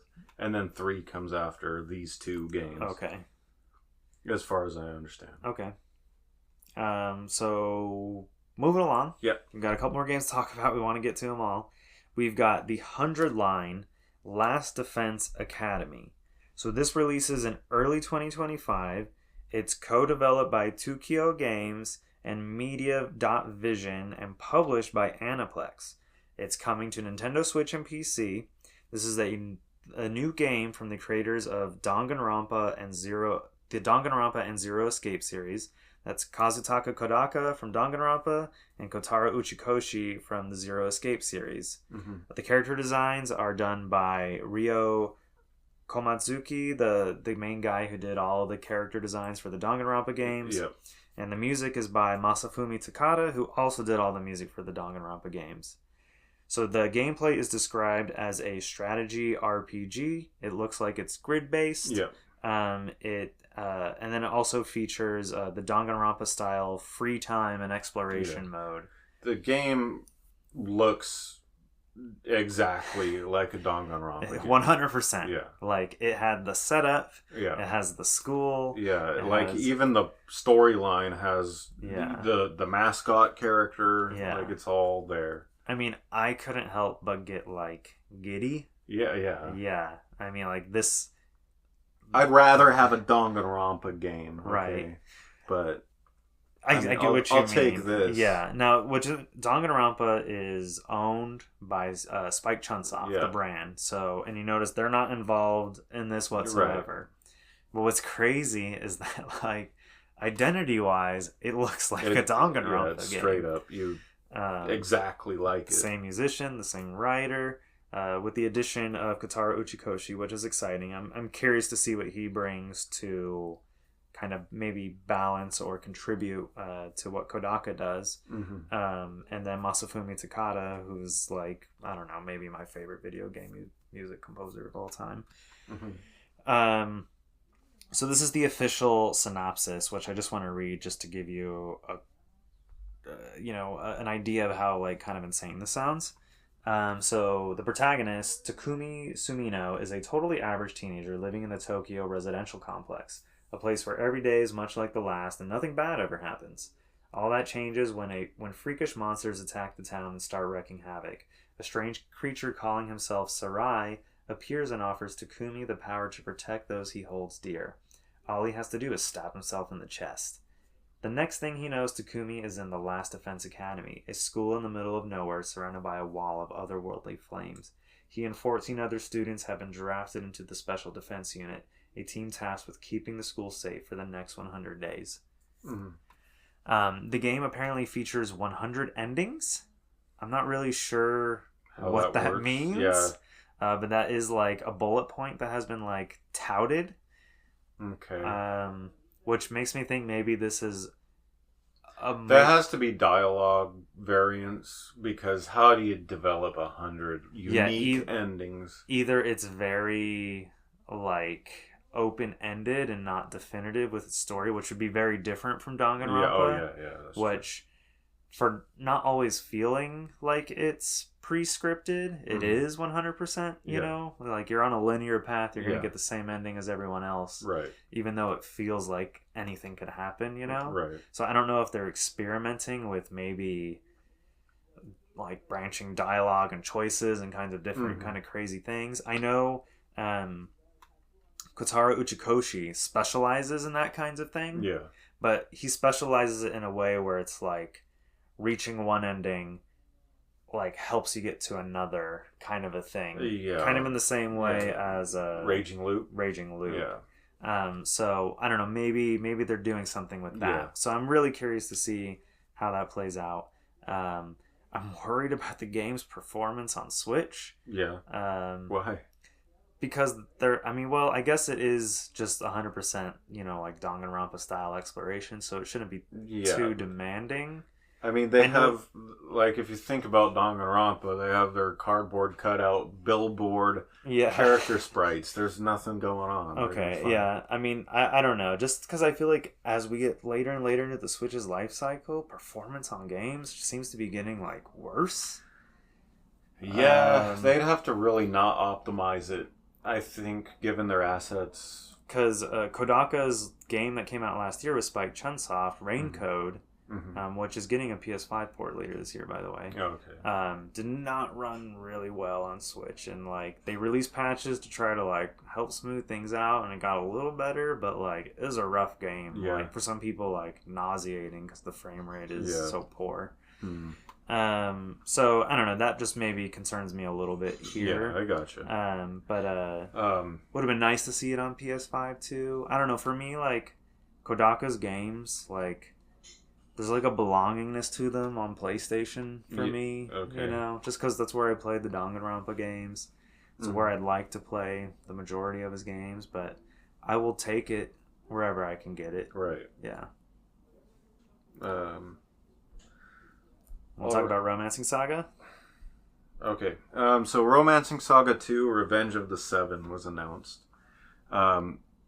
This is a 3D ground-up remake of the Super Famicom game, Romancing Saga 2. It releases on October 24th for Switch, PS5, PS4, PC, not Xbox. Yeah. Again, we're seeing this trend of games just skip Xbox. It's like it's like 1 out of 2. Yeah, it's like the industry's just turning on Microsoft, like particularly Japanese developers. Yeah. So never the original Romancing Saga 2, Japan only, never came to North America. Yep.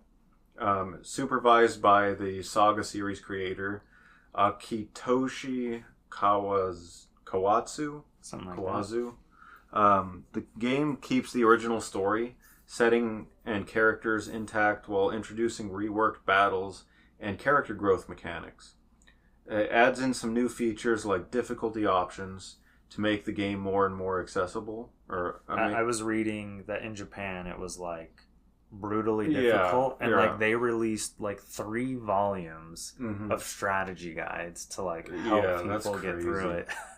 The little super limited amount of Saga games that I've played, they're all they're extra. I can't. It's like you don't even get into it. Like if you're not there for that, you can't even really get into it.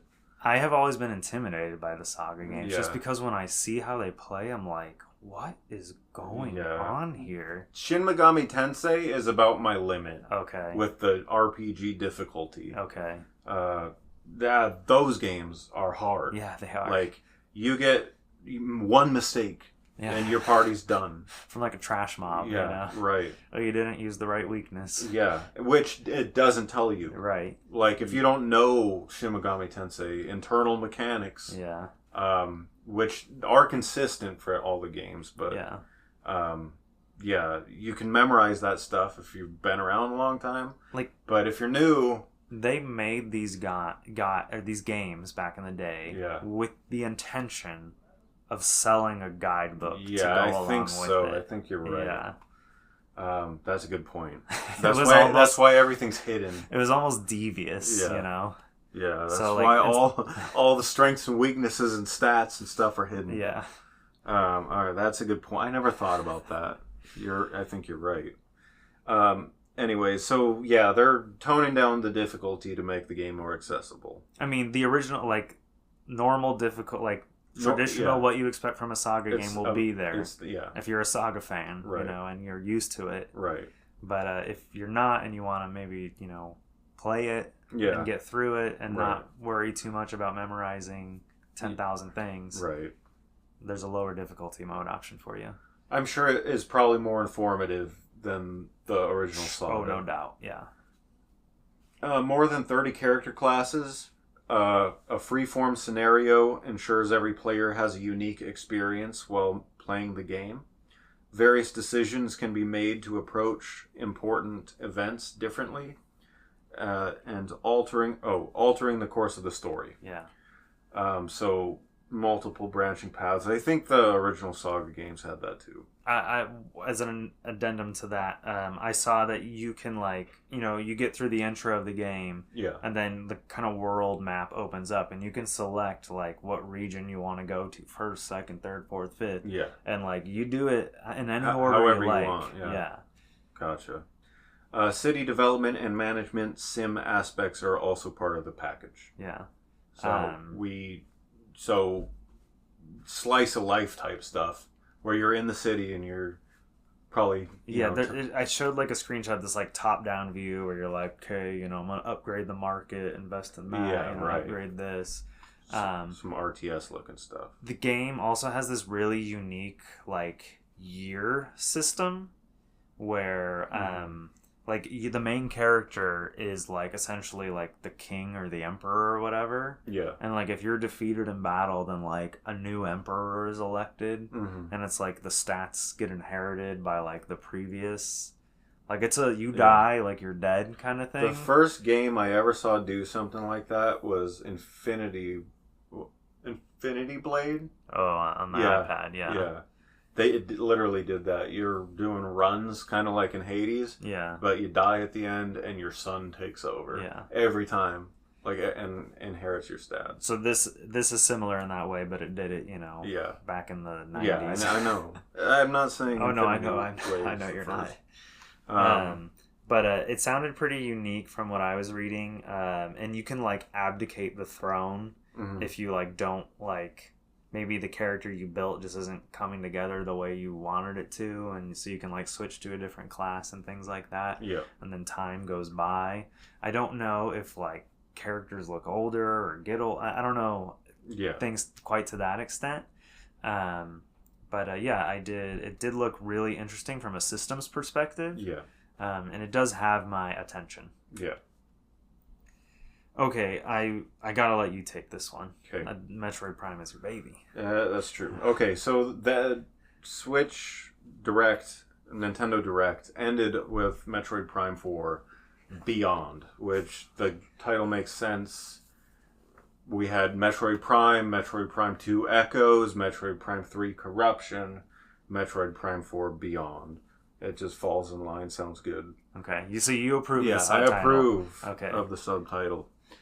Releases in 2025, developed by Retro Studios. So right this off one we actually do know. Yeah. Retro Studios announced on Twitter, like, "Hey guys." Yeah. And I mean, because of the property and because of the studio, I think that is marketing benefits Nintendo in a marketing way.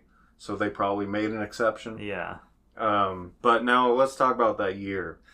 What do we know is going to be going on in 2025? Why we're going to most likely have a new Nintendo console. If we don't, if they push this console back another year, it'll be the most absurd thing ever. There's no way it doesn't release next year. It's gonna. Yeah. And this will definitely... This is telling us it's going to be on the next console. Yeah, I do wonder if they're going to do the kinds of things where like PS4 games were like enhanced for PS5, or if they're going to do like 2 releases for this game, one for Switch, one for Switch 2 or whatever they call it. Right. Or if it'll just launch the same date. Yeah. I expect to see a Switch version and a Switch 2 version. Yeah. That would be for the best. I think if you really want to show like, hey, let's really take advantage. Let's show all the new cool bells and whistles. Right. Of this console. Show it running on both. Yeah, exactly. Well, and show it on Metroid Prime 4. Yeah, one of the most anticipated games of like 15 years. Yeah. So originally announced at E3 in 2017, with a simple logo reveal. The game has gone through multiple iterations, having been originally in development by Bandai Namco team in Japan and Singapore. In 2019, Nintendo announced that they were moving the project to Texas, with Metroid Prime series developer Retro Studios.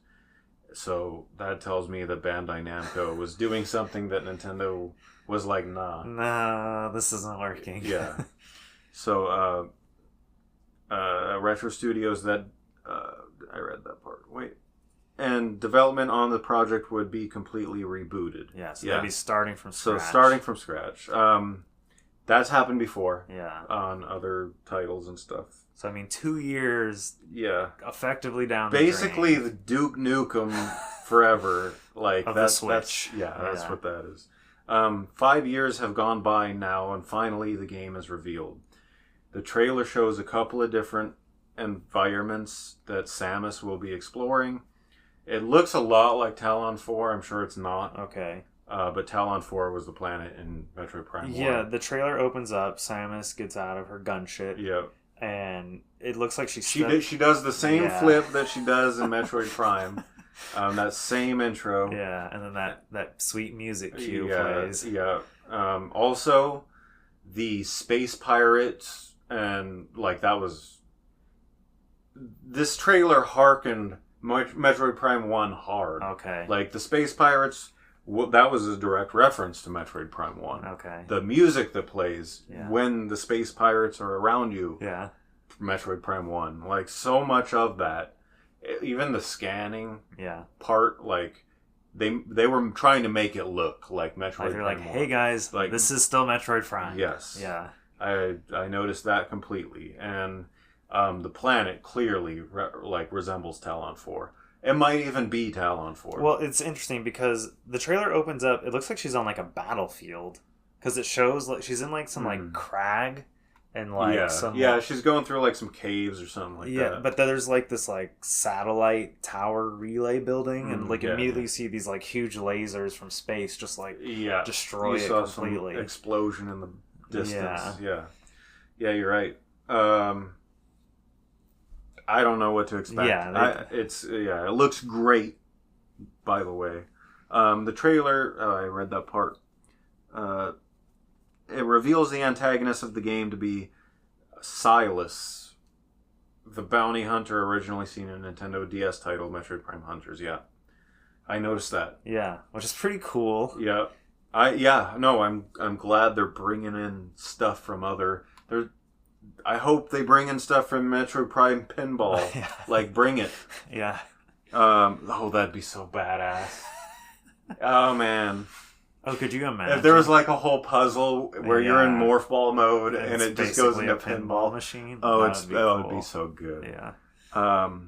Anyways, the bounty. So it feels like a teaser, more of a teaser than anything. It did show a lot of gameplay. Yeah. You know, a lot of. It was like a 90-second trailer. It came and went quick. Yeah, it was a very quick trailer, but it did show gameplay, which tells me that they are pretty dang far in the development. Yeah. Like, they have a game. Yeah. This isn't just like, hey guys. Here's a little vertical slice. Which is, like, they had to do that at this point. Yeah. Because we got a logo, and then we got... 7 years ago? Yeah. But what I saw, I love it. Yeah. Like, I'm there. Talk a little bit about, like, you love Metroid Prime. Yeah, so I remember being in GameStop and asked, like, I had my $50 that I saved up of my own money. I'm like, I need to buy a new game for the GameCube I just bought with my own money. All I have is 18-wheeler. Like, that's it. That's the only game I own. And so I asked the GameStop employee for his opinion, and he pointed to Metroid Prime and said, Nintendo Power... And he was right, because I had the issue. Yeah. This was voted Game of the Year. Okay. And I had the issue, and I already looked at it, and I'm like, I saw that same Nintendo Power. I ended up buying that game that day. And I remember in middle school, I was stuck on the Space Pirate frigate, which is the first part of the game. There's a part where pistons are, like, moving inside these pipes that you have to navigate through. And in one section... You have to wait till it pulls back, and it reveals an actual like corridor. And I had not figured that out, and I was stuck. and this whole section is timed. It's going to blow up. Okay. And so Metroid does love to do its time. It's like a series staple. Yeah, it better do that. And so I got stuck. Had a friend at my middle school who's like, I know how to get through that. Yeah. I had him come over to my house. Oh wow. And we beat it together. Mom, he's spending the night. Yeah. We haven't finished it yet. And so after that I was wide open. Was going through the game, had the Nintendo Power Guide with me. Okay. It was one of those experiences. Yeah. Checking every scan off, making sure I don't miss any scans. Did you actually check off in your... I freaking did. Yeah, I did that stuff too. And I mean, that's what it was for. Yeah. They wouldn't put the boxes there if they didn't mean for you to do that. It was like you wish you had a pristine copy yeah, too. Of course. Yeah. But anyways, so that's what Metroid Prime means to me. Echoes came out. Corruption came... Okay, so the end of Metroid Prime, you get the Phazon suit, Meta Ridley, all that good stuff. Echoes continues that. Continues, like, down the Phazon path of the story. And then you had Metroid Prime 3 Corruption. And that is a good game, but I felt like it was getting too far, off of, like, Metroid Prime. Okay. I felt like it's really becoming something different. Okay. You know, and this is bringing it way back. Okay. Like, bringing it right back to the original. Like, they were going out of their way to show systems in that trailer. Yeah. That 90-second trailer. Right. That were like, it's Metroid Prime 1. Yeah. Basically. I from what I was reading, I haven't played through the series the way you have. Mm-hmm. But I believe Sylux was teased at the end of Corruption. And then he was also featured in Metroid Prime Federation Force on 3DS. Yeah. At the end of the game, and sort of like a teaser. Right. So clearly they've sort of been building to Sylux being like the main antagonist in one of these games. Yeah. And so like... Here it is. Here's 15 years of build-up, you know? Right. But I do love that it's a character from like... arguably kind of a weird forgotten spin-off. Yeah, I'm glad that they're saying like, hey, we don't do non-canon like that, BS. That's what, you know, even if it's a little funky, you know, it's still part of the family, you know? Now they just got to get Pinball in there. Yeah. That would be awesome. Yeah. Oh yeah. Why not? And Transmission.